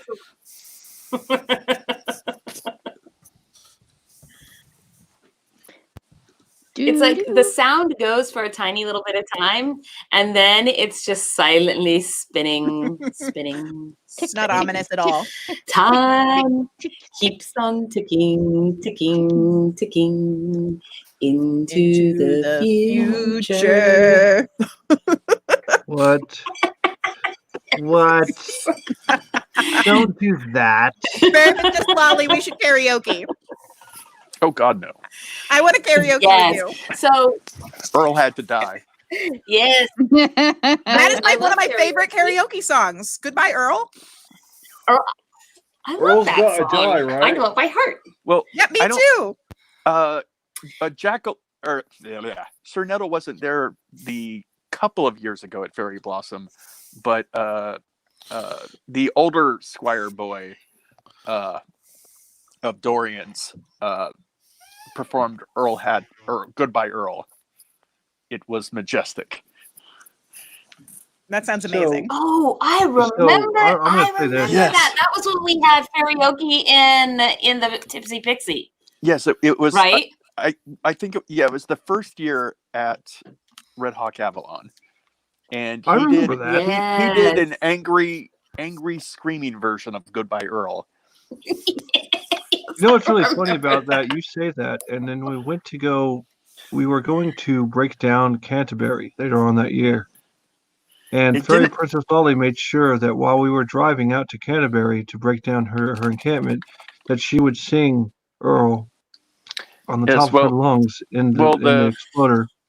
The boys' version was very much Earl had to die. Yeah, Earl always died in the end. Let's face it. Earl is a dead dude. Yeah, no, it was less Dixie Chicks and more Henry Rollins. It was amazing. Is it still spinning? My goodness, this is the longest spin ever. We distract ourselves with Pamela Glover. Sir Nettle's egg. Sir Nettle's egg had time enough to hatch. Wait, who won? Who just won while the egg was hatching? I can't read that. It's blurry. I can't read it either. Pamela Glover is the. Can't read what? What does it say again? It's blurry. Says Tamala Glover is the winner of Sarah Nettle's egg. All right. Yay, Tamala Glover. Tamala Glover, if you were watching this, yes, reach out on the Book of Faces and we can discuss details of which of the prizes that you would like. And if you choose the candle, we can talk how that's going to work. I'm just saying there might be so legal stuff to go Tamala, with it. these were all of our Patreon patrons. These were all of our Patreon patrons. So that means we have their contact information, and I can get that to you after the show, Sarah Nettle. Excellent. Not to be confused with all our Patreons. What? I like to think of them as the patronage. And the FAE family. The pheasants. Wait, hold on. The peasants. I'm just thinking about the pheasants. I don't know if they would like to thought of it. There's a slight difference there, Gunther. So's your face. Damn. So we're gonna do any news? What? Yes. Well, Well, news on this network? So there's so much news. It's crazy right now, and Fairy It is Princess also only gets to pick it out because I gave her like 20 articles. Ooh. See, I'm trying to find out where those articles actually are. To be Look in the Book of honest. Faces, madam. Lady. What do you mean? We're in the Facebook. I just face of closed it. I didn't have any messages. What are you talking about? I sent you a link. I'm looking. There was no news this week. No. Nothing happened. Yes, the world is closed, and so now not only are there no events, but there are also no news. There's no news at all. That's not true though, because I am looking right at it. Like I'm looking at it. It's here. I'm opening it right now. So Okay. But that's not true about events because since we could not have events in the land of real or in any way attached to the land of real where we may meet up with one another physically because we didn't want to basically be crashed by the human police Because they have the tequila virus, right? The tequila virus. Yes. We took our events across the hedge and into the virtual realm, and we are going.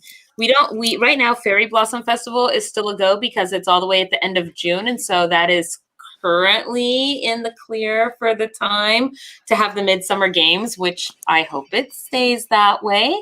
But we're actually shenanigans that's happening in the hedge.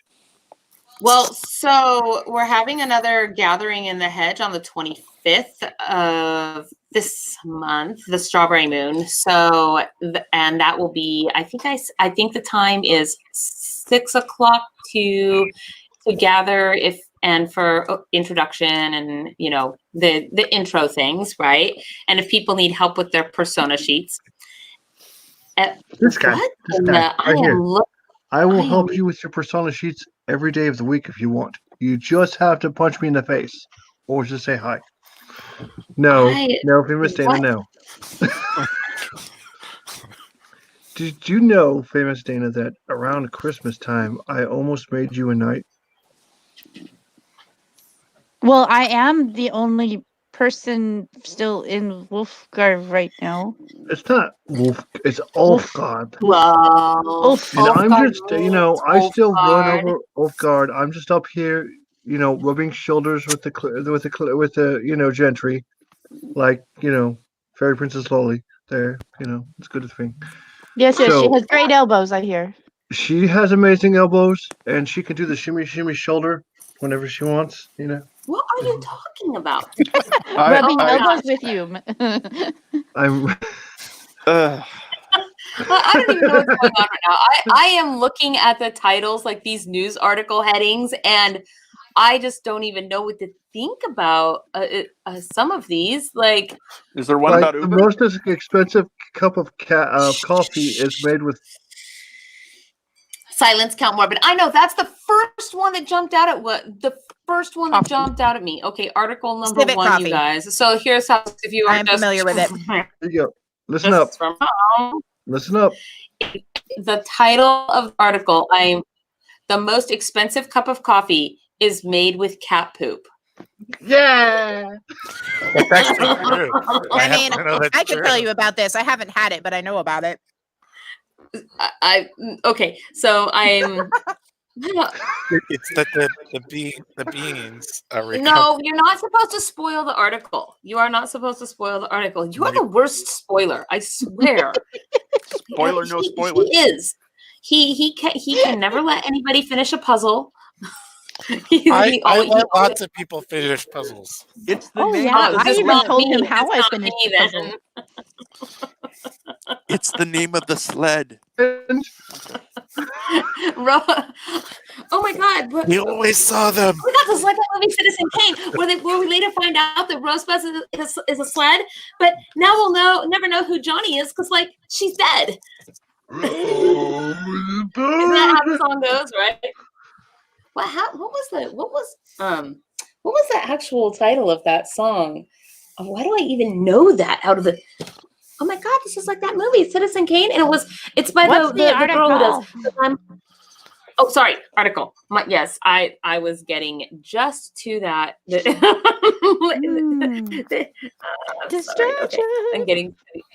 Okay, so are we gonna do the cat coffee? I just don't know if I wanted to ruin all coffee for myself this way, but let's see. And then we have not all coffee is made from cat butts.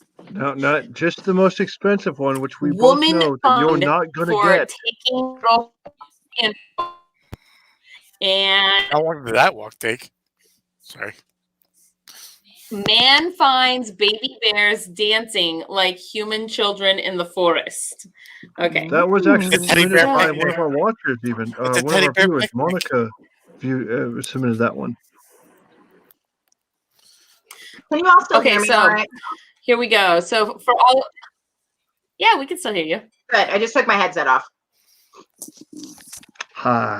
Yes. So for those of you listening and watching at home, if you would like to hear about cat poop coffee, press number 1. And if you would like to hear about bears dancing like baby humans, childling humans, bears dancing like humans in the wood, press number 2. So cat poop coffee is number 1. What was that, Famous? It was a paintbrush. Cat poop coffee. Oh yes. And if you want to hear about the bears, then type. There was someone hopping through the forest. So it's cat poop coffee. Wait, where's my timer? I feel like where's my stapler? Okay, here's the timer. And okay, we have 1 vote, 2 votes for 1 and 1 vote for 2. Well, so which one was the one for the? Which one was the one for the dancing bears? We seem to be even. I see. Am I missing a comment? Oh, it says I'm. Well, the comments last one I below. see is Gunther's at Oh. 3. I didn't do nothing. Shut up, Gunther. Shut up. Yeah. You shut up. You shut up. Okay, Your we face have shuts 1, up. 2, 3 votes for 2, and wait, we have 1, 2. Is the timer out? Ooh, we have lots of votes tonight. Okay, I see 1, 2, 3, 4 votes for 2, and wait a minute, somebody voted twice. Okay, so I guess I'll just discount all of those because you can't vote twice. So there's 1 2, there's 2 2s, there's 3 2s, and 1 1. Okay, that's what I see right now. And then a bunch of really annoying things from Gunther. I just did one thing. How is it annoying? Because I'm trying to read the votes as they scroll by, and when you add a bunch of not real votes, it causes everyone else's votes that are real to scroll out of my view, and then it takes me forever to go back and count them. That's why. Count Morbid does that too. I was trying to be like Count Morbid and How dare aspiring you. to the higher How higher nobility dare than you. myself there. I don't know what he's talking about.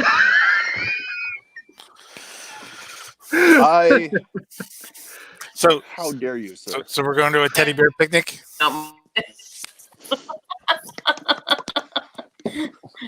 We rarely know what he's talking about. He's just over there talking. So maligned. Count Morbid looks very innocent right now, and I don't know why this is happening. Okay, here it is. Man finds baby bears dancing like human children in the forest. Are you guys ready? What is this? Ready. No, do not show me notifications. Okay. Capturing photographs in nature is one of my favorite things to do, says the author of this article or something. Not just because I enjoy photography either. We live in such a busy and chaotic world that we need to take the time to stop, enjoy, and capture a moment in time with the hope of it bringing us back to sanity, implying that everybody is always in sanity, in insanity. Let's see. Out. So I can confirm. I need a fact check over there. Can somebody just can somebody get me a source on that? Yeah. So okay. There is so much beauty in nature we fail to notice because we so easily get caught up in our day-to-day routine. A photograph in nature can bring you back. Oh my gosh, I don't need to this. I feel like I'm reading one of those cooking articles where I'm going to have to read 20 pages of blog before I get to the recipe at the end, right? Okay. Right. I came want to know up about your great grandmother and her like trials and tribulations. I want to know how to make a cookie. Are you mad? I'm 3 lines into this and I am mad, bro. So at least you can admit to your anger. That's the first step to recovery. Yes, let it flow. Let the hate flow through you, Fairy Princess Lolly. Soon you'll become unseelie. Oh, goodness gracious. This is not a Disturbed song, okay? A photograph in nature can bring you back to a time and place when something amazing and pure happened. I came across a photograph from a PE teacher in Finland named, what does this even have to do? Okay, named Valtteri, it's kind of a cool name, Molka. He has been photographing Finland's countryside and wildlife for about 6 years, and now 6 years now, and came across something truly magical, something pure, wild and free, something that grabbed my attention immediately and inspired me to look more into the story behind an incredible series of photographs. Sweet Jesus. Is it a video? Is it a video? Is it a video? As opposed to bitter? Madre de Dios. Valtteri was What? Was it? I suddenly feel like Espanol just got involved, man. Valtteri was exploring the lush green forests around the Finnish town of Martin Silkkonen. Suddenly I feel like cat poop should have been the go-to article. Wow, that's a long town name. When he imagine being in kindergarten and trying to learn to write your address for the first time or something, and that is the name of your town is Martin Selkinen. and it's like 15 letters long. It's sort of spelled like it sounds, so it makes it easy. I mean, maybe it does. I don't really know how their language is phonetically. So when he stumbled upon a group of bears in a clearing ahead of him. I mean, look at those little bears. Aww. I want to know. Yeah, Cthulhu Fatagan.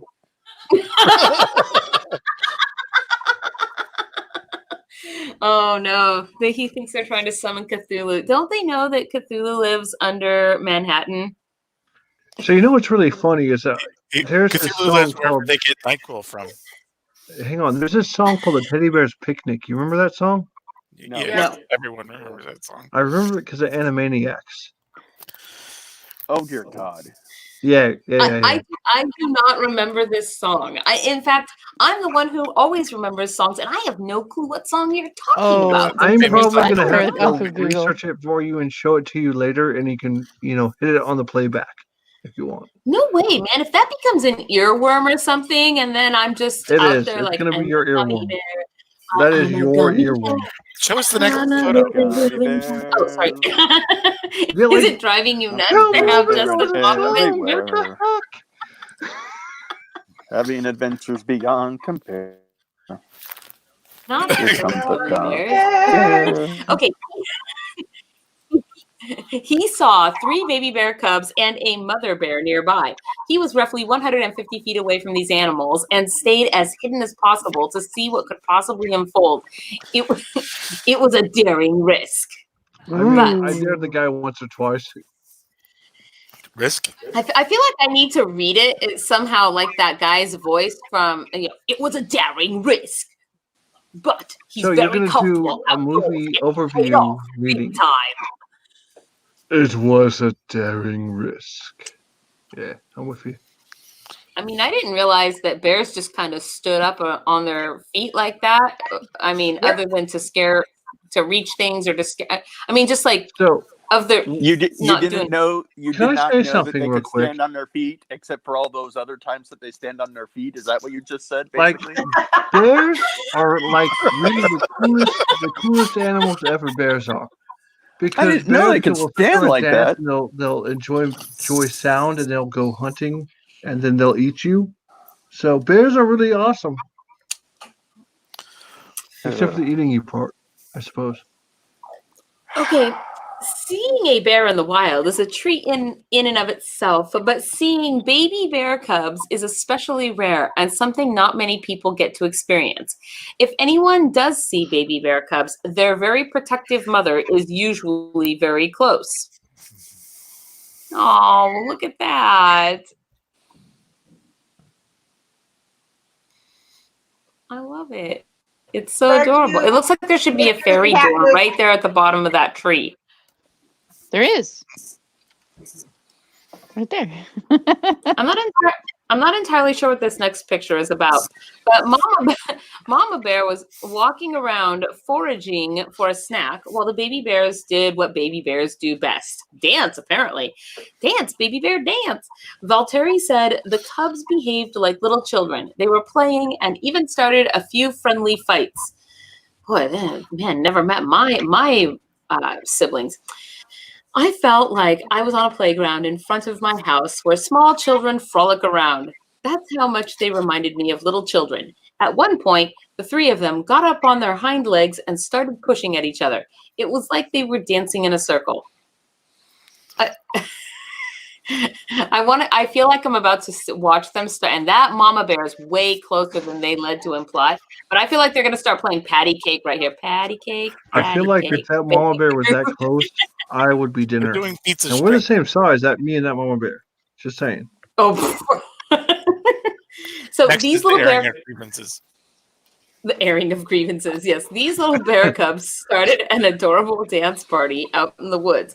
Of course, not thinking anyone was watching, let alone taking pictures.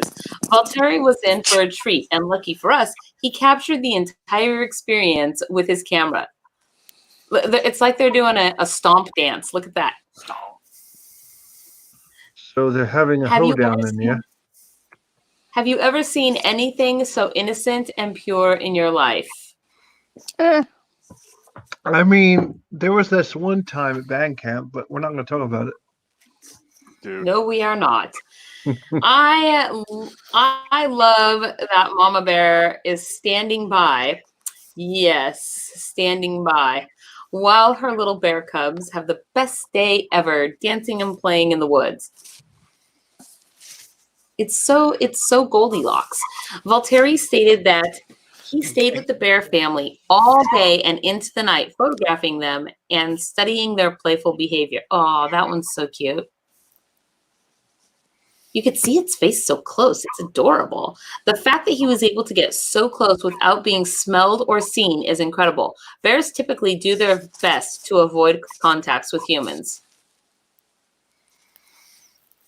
These little guys might have been too busy playing and dancing to notice, but I wouldn't want to be there if Mama Bear caught a scent of me. That's a good point. That is adorable. That is really cute, yeah. You're not supposed to look until you count all the way to 10, Joe. Okay, listen, there's social distancing 6 feet. I'm just saying. I'm saying they're doing their feats of strength. It's Festivus. Let's see. It proves that young bears are just like children who want to play, eat your face, and nap. Children do it. Okay, so I like the whole concept of eat your face, and also I like the concept of napping. In fact, I have a ragdoll cat in here that's currently napping, and I want to go lay down and nap. Napping is an amazing thing. What does it say about these? Oh, the little white collars on these bears and them playing / dancing in a circle reminds me a little of the Grateful Dead dancing bears. Oh man, this person just dated themselves. Absolutely adorable. They are actually pretty adorable. I agree. Okay. There are so many. So here we go. That was actually a pretty cute article, and I liked all those. I mean, I could have done without the story of the grandmother or whatever before I got to the baking article at the end, but the pictures were super awesome. Agreed. Here we go. How about this? Man befriends toad, makes tiny hats for him. Oh my goodness. I want toad hats. Vote for toad hats. I mean, toad hats sound awesome, to be honest. I was going to say, given the advanced time, perhaps we should basically skip the voting and just do what Sir Nettle says. Oh, wait, excellent. Always skip the voting and just do what Sir Nettle says. I love this plan. Yes. I'm just wondering when, it's just do like what Sir Count Nettle Over's says. like going, "Hey, Sir Nettle, you are now Fairy Princess Lolly." I'm like going, what? I don't recall saying that. I mean, just do what she says is kind of the thing. Because I remember the first time we interacted, you're like, just do what she says. I'm like, all right, I'll do it. That doesn't sound like me. No. Okay, you guys. So I'm going to do this. I am going to read all of the articles because there's actually quite a lot of them. And so here we go. Let's see. We already did baby bears. New York homes encased in ice after freezing temperatures and strong winds.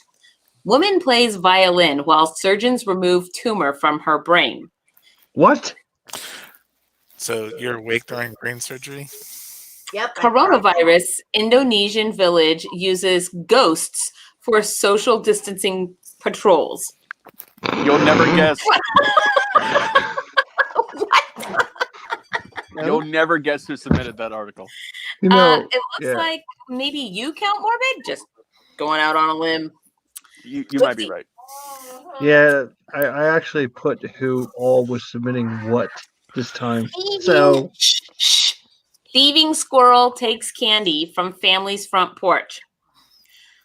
Australians are dressing up to take out the trash. Why isn't everyone doing this? Taking out the trash or dressing up? I'm Because curious. it's crazy, man. Let's see. Rusty knife embedded in man's head for 26 years after being mugged? I mean, a knife was just left in his head. They just let it hang out there to rust, you know. He needed more iron in his diet. Damn it.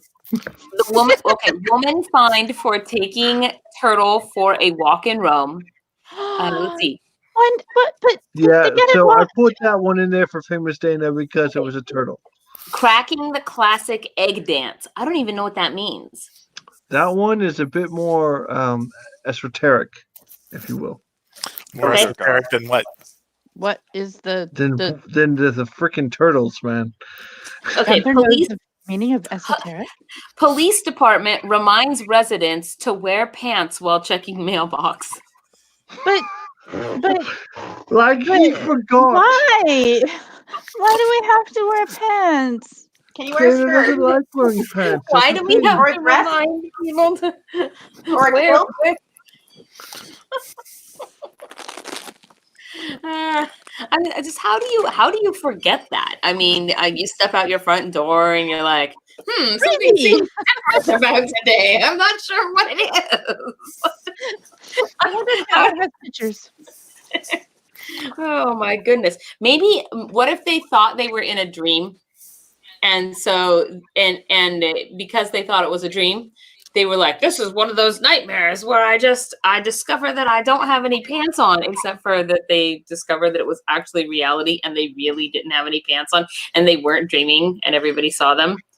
I mean, maybe that's what's happening there. Okay, you guys, what do you think? Should we do the turtle for a walk? Should we do the toad with hats? Toad with hats. Toad. Yes, we should. Okay, we have 2 for turtle from you guys and 1 for toad with hats. Ion, what do you think? I'm gonna go with toad hats. Yeah. Toad hats. Gunther, what are you going with? I kind of want to know what kind of hats. Turtles with hats is highly entertaining, so I'm gonna go with that. Toad with hats. Okay, sounds like toad with hats. It is. Here we go. I mean, we did do cat poo. Just saying. We didn't actually do cat poo. Okay, we should do cat poo later. Count Morbid just did his own toad with hat. What the heck? How am I darling? How am I?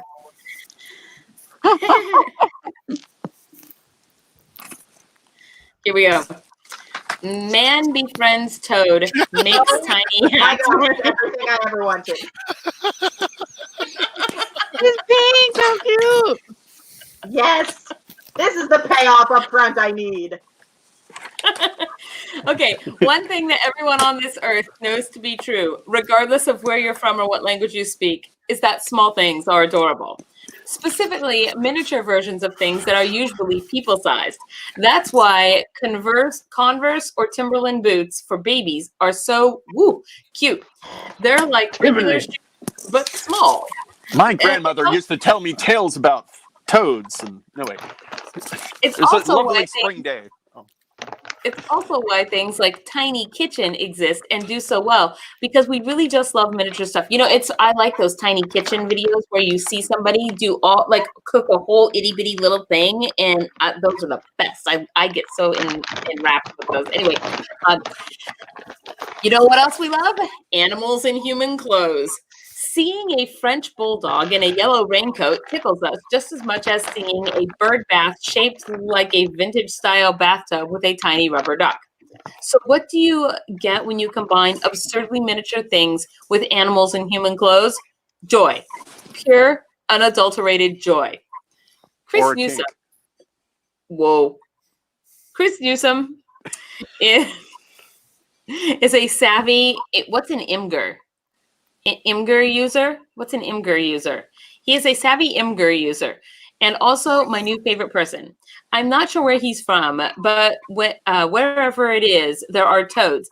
And this one in particular liked to hang out on Chris's porch. I like this, and this one in particular. Okay, it's kind of a big toad, isn't it? I mean, look at it. It's okay. And look at that chunky little guy. Yeah, exactly. That's basically what I just said. Let's see. One day, Chris looked at this toad and decided he needed a hat. He looked at that toad and was like, that toad needs a hat. So he gathered some crafting materials and whipped up the resident toad a stylish little chapeau. Dun, dun, dun. And you know what? He was right. The toad absolutely needed a hat. Dapper. Since this toad appeared to not only love his new pink hat, but also rocked the bejesus out of it, Chris realized that he couldn't simply stop there. This top hat was all well and good for an average toad, but not for an incredibly fancy high-end toad, as we know this one is. So he made some adjustments. I can't believe it just sits there. Look at that. It's like, my God, man, I have a hat. Yes, Fairy Princess Lolly, they need some kind of metaphor for what happens when like a toad just sits on a log. Jesus. Oh my goodness, it has a monocle. That is so excellent. Called it macaroni. I only hop upon the finest of lily pads. That might be my next night. I would happily stand behind this toad as a brother in arms. Yeah. That toad is so excellent. Oh my gosh. Oh, he is beyond ready to stroll through town with his betrothed, laughing about the poor and other such rich toad things. Wow. And I am absolutely thrilled to say that it does not end there. This is a toad of many hats. Check out the newest. Wait, that's not right. Oh yeah, the newest artist in the That toad is straight thugging. hip hop scene, mostly hop. I don't get it.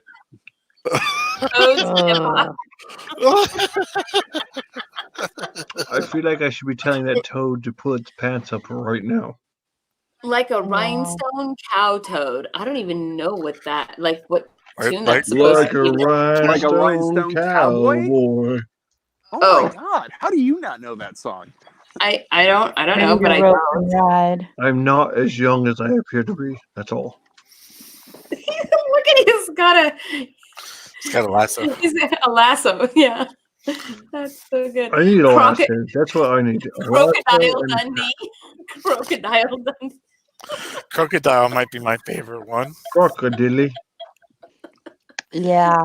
My goodness, I love Toad with hats. A fez from his time abroad. He's so sophisticated. Sophisticated. Sophisticatoad.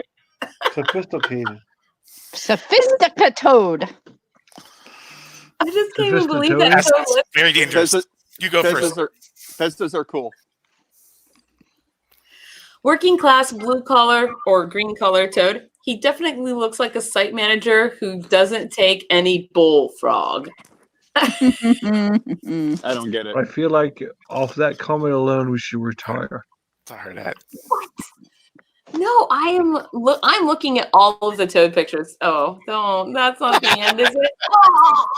Oh, By the way, Imgur is basically another thing like Tumblr or Instagram or it. Oh my God, what is on Sir Niddle? It's a fluff. What? It's a floof. Go full screen on Sir Nettle. Okay, I'm going. This is It's a floof in a If I have a tuxedo. minion, this is my minion. My God, What is man, it? that cat looks like it You is over here? absorbing all the love ever. I'm not sure which one's the minion in that picture. Actually, that's very true. Neither am I. At least it's well dressed in a tuxedo. Yes. With his dapper little mustache. I think it must need a monocle too. Yes. He does have many bow ties. He's not wearing them right now, but he has a whole closet of bow ties. Is anyone else worried that perhaps the show would be more popular if like all the Fae left and just kept the cameras on our animals? I mean, I like the animal in here. I'm just saying. Sissy Pooh is very important to us. That's the point. Are you calling all of the rest of us boring, Count Morbid? Oh, yeah, yes. I'm sorry. Was that unclear? Did I need to like spell that out for you? Yes, absolutely. Yeah. That is, yes. I'm not allowed to have floops here, so you're gonna watch my children? Ugh. Uh-oh. Oh, another There's flute. Sissy. Yes. That is Sissy. And she is a very floofy flu. show her to the camera. I'm sure she's just really a nickname. enjoying. She is a beautiful rag doll. Of life. Oh, I She's love a rag doll, ragdoll. and she likes her pets. Yep. She The circle of life. She doesn't care about you, meow, because she's a cat. This is Okay, my so I favorite wanna- cat what is that this? I've ever interacted with. I used to not like cats until Sissy. That is a true thing. But see that Is it face because- when you do there's a this, computer she that can't lay face, on. that face is the most lovable face I could ever see. She's just upset she can't lay on the computer. She's eyeing it though, isn't she? She's got the She's like, most beautiful eyes I've ever seen. Oh yes, know. over behind you on the bed, they were very glowing and dark. Just so you know. Well, she'll go back to the bed here in a second, like I could do this, and she'll be like, "Okay, I'm gonna crash," I don't even and know. she crashes. She says, "Look at my butt." So she has the ISR on Okay. right here, but we ain't gonna talk about that. Nope. I sort of She's want a to read ragdoll, about this though, so if you cracking give us the enough classic time, egg she'll dance. fall over. I don't even know. Cracking Okay, you the guys. what? It's called cracking the classic egg dance. Oh. And I don't really know what that is, but I kind of want to read it. But then there's also the turtle for a walk. There's a whole bunch of them. That one, and what about What we our already did turtle. viewers don't realize is that Fairy Princess Lolly can only read the news when she's on camera. So if she doesn't do it now, she can't do it any other time. Remember, I kind of want to see this. How does an Indonesian village use ghosts in order to enforce distancing protocols? How does that work exactly? I feel like that's fairly self-explanatory, to be honest. so I won't lie. Right, some of these, I was like going, "Hey, let's see if this will work." Shot it in there, and I was like going, This is really, really weird. You're totally doing this one. Okay. I have just made a command decision. "Executive decision Here we as go. a Fairy Princess." Where's my share screen? This is an Oh, sorry. executive decision. We're doing because she's a Count fairy Morbid's princess. article about the Indonesian ghost or something. Because this is A law really weird. Ghosts. Yeah. Ghosts with badges. Ghosts with badges. I mean, who are you gonna call? Ghost cop. Coronavirus. Okay, so By the way, I love that this is a BBC. Ghost Rider. This is a BBC article, by the way. Not one of those fly-by-night. Indonesian. journalism. Well, didn't they like? Just read. I mean, didn't they take over Indonesia or something? I mean, they went over there and they conquered a bunch of people, sort of like we did to America. Like, I mean, not us personally, obviously, but or is that India? India. Oh my God. Yeah, I mean, you're talking about this. And I'm wondering if I should order pizza. Just read. Right. Listen, human history is clearly not my forte. Let's see. Here we go. This is the first picture in the article. And I confess that if I saw two volunteers seen in full costume sitting like that in the middle of the night on a park bench, I mean... During a pandemic. Yeah, they're in death shrouds. A village in Indonesia has reportedly taken to using volunteers dressed as ghosts to try to scare people into social distancing over the coronavirus. And by the way, Count Morbid, that is not obvious. Why would this be the thing that's, oh, how did I not know that? That's exactly what this article meant. That isn't obvious. It seems pretty obvious to me. That might just be your familiarity with ghosts. Yes. Yes. Kepa village on Java Island. There's a whole island of Java. Oh, yeah. Started. Deep. Is it cat poop coffee? I mean, started deploying the patrols at night last month. In Indonesian folklore, ghostly figures known as pakong are said to represent the trapped souls of the dead. Indonesia so far has about 4,500 cases and 400 confirmed virus deaths, according to Johns Hopkins University. But there are fears, according to experts, that the true scale of the infection across the country is much worse. According to Reuters, the news agency staff who, what? I was going to say, you can skim over the sad parts.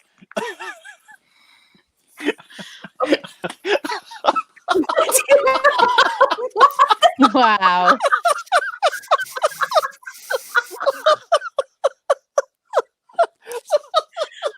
I don't even understand what I'm looking at right now. I mean, I do, but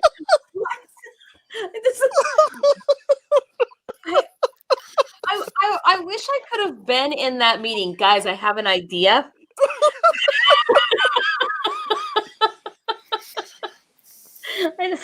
I think what we should do is we should put these giant rubber balls with spiky things on them over our heads like an astronaut helmet, but a coronavirus astronaut helmet, and ride around on horses. If for no other reason, then people will think we've lost our minds. They will stay away.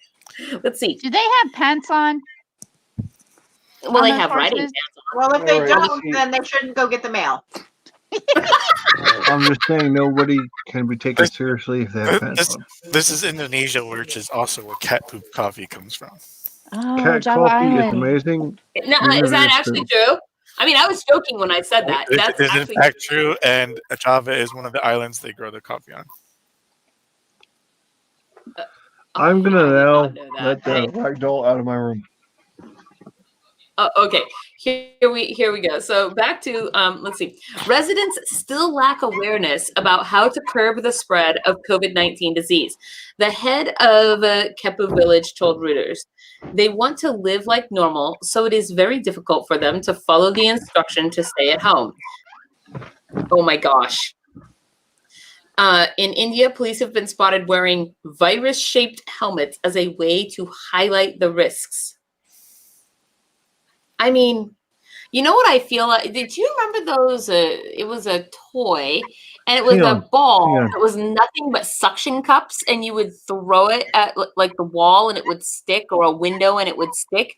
That's what I feel like I'm looking at right now. Is one of those, which is like. Hang on, just for you Dungeons and D&D fans out there, right?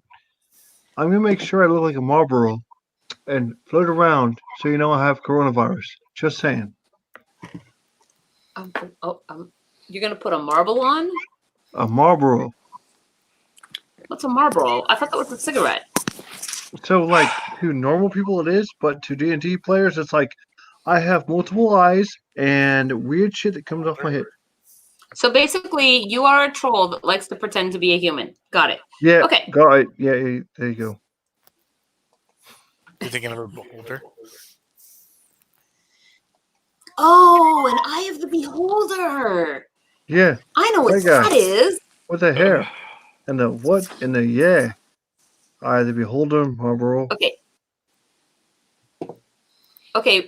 Cracking the classic egg dance. What is this thing? I'm going to figure it out because I'm dying to know. And as Count Morbid has finally revealed my secret to everybody, I can only read the news while I'm here with you. Oh, no. I guess that's a thing now, and so that's it. No news for me unless I have all of you with me to share in the pain. Let's see. Cracking the classic egg dance. Here we go. Fair warning. Most of us wouldn't want to attempt this joyous romp while wearing our Sunday best. But the gobs at Goblin Market might. How many dancers have to be broken in order to make an omelet? I don't know. Is this a joke? I don't know. Yeah. Why would you ask? What? A baker's dozen? A baker's dozen. I don't get it. Right. Good. Okay, looking for a new excellent family tradition to celebrate springtime, the egg dance could be a household favorite. But fair warning, most of us wouldn't want to attempt this joyous romp. Insert the title of the article here. Before a colorful rabbit began leaving chocolate versions in baskets, eggs were known for their symbolism in both pagan and Christian cultures. They represented a rebirth of both the spring season and the rebirth of man on Easter Sunday. Today, many households still celebrate the history of this new life with a frolicking tradition known as the egg dance. In the days before electronic entertainment and the ease of traveling, recreation centered on common activities and objects, says this person with a really long name and title. Consider, for example, egg races and egg tosses.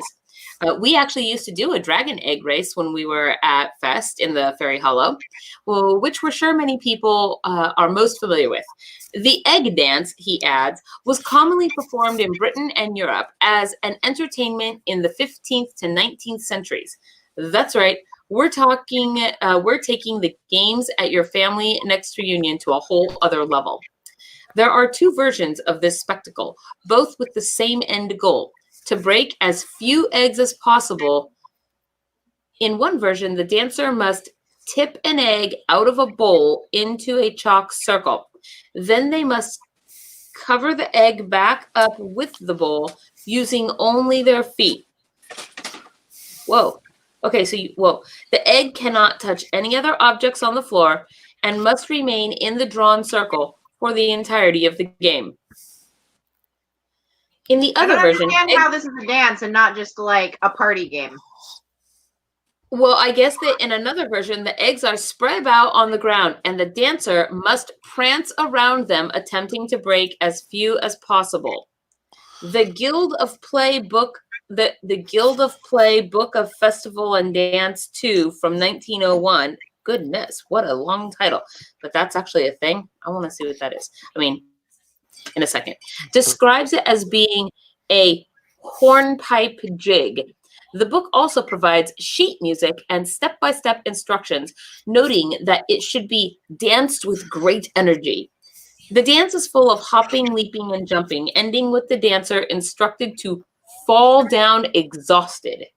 That sounds, how could you possibly do that and not break eggs? In a similar novel written in 1825, some dude used the hornpipe comparison as well, but described the dancers as being blindfolded. Now that sounds fun. I mean, it does sound so kind of fun. Let's see. When couple dancing, waltz, polka, I can't even say that word, shatish, mazurka, became popular in the 19th century, couples would dance among a field of eggs as social recreation, but not as a blindfolded hornpipe dance. And let's see, indeed, in an 1895 text, boy, there are a lot of different versions of this, and I am not going to read them all. That's the truncated story. Let's see, though. Let's see. In 1795, a story concerning the egg dance appeared in Johann Wolfgang von Goethe's novel, Wilhelm Meister's Apprenticeship. This literary source is where the phrase, to perform a true egg dance, took on a new meaning, that of maneuvering deftly through difficult situations. It frequently applied to political situations, as in this wood carving by Sir John Tenniel. Sir John Tenniel sounds like a bicentennial, tricentennial, John Tenniel. The political egg dance. The Captain Tenniel. Yeah, yes. From 1867. So apparently this has been going on for a really long time. Interesting. I sort of want to do an egg. I wonder if we could do an egg dance. I mean, I ain't gonna dance. I'm just saying. Well, you can't dance anyway, so I guess, you know. That's true. You I look dance like if you want having to. anesthesia. You can leave your friends behind. But if you don't dance. Oh no. And your friends don't dance. Oh no. Where did Count Morbid go? I think he fled. He knew I was going to He do the fled? safety dance. There was discussion of probability. So He had just a sixth sense that the safety dance was about to occur, and he fled the vicinity. I mean, that's I legit. see. I mean, we did go over a long time today, but that's in part because we had a super awesome artist thing, and we got to see a super cool glass demo, and so yes. And anyway, so I guess that maybe I should call things to an end. But I was dying to know about the egg dance. I need to be careful with my articles from here forward. It took you this long to figure that out? You know. All right. I like to make articles that entice fairy princesses. I will put in our final plugs before we say goodbye. Remember to please hit the like and subscribe button and ring the little bell if you want to get notifications. Quit interrupting me. Ring the little bell if you want to get notifications. And tomorrow, we're on Wednesday. Tomorrow we will be having an all new variety show with Shakespeare Approves. So I'm looking forward to that. And then on Friday, we are having an author reads, and Jeffrey Cook will be the author that we're featuring then. And on Sunday, we are back to our handmade home shopping with all new vendors, 2 hours of all new vendors. So apparently Count Morbid was having power issues. Okay. You can not interrupt me to tell me that, though. So if you are interested in any of those, you can find us on Ye Old Book of Faces, FAE Productions. All of them are up there. I am super looking forward to it. And now I will say goodbye, everybody. We shall bid you adieu and hopefully see you tomorrow, actually, 2 p.m. The Emerald City / Seattle West Coast time. So good night, everybody, and congratulations to the winners of the drawings. And remember to put the magic word in the comments below as soon as I hit stop. And the magic word for this week is GLASSTASTIC. GLASSTASTIC. GLASSTASTIC. I think that's a great word. Bye. Have a good night.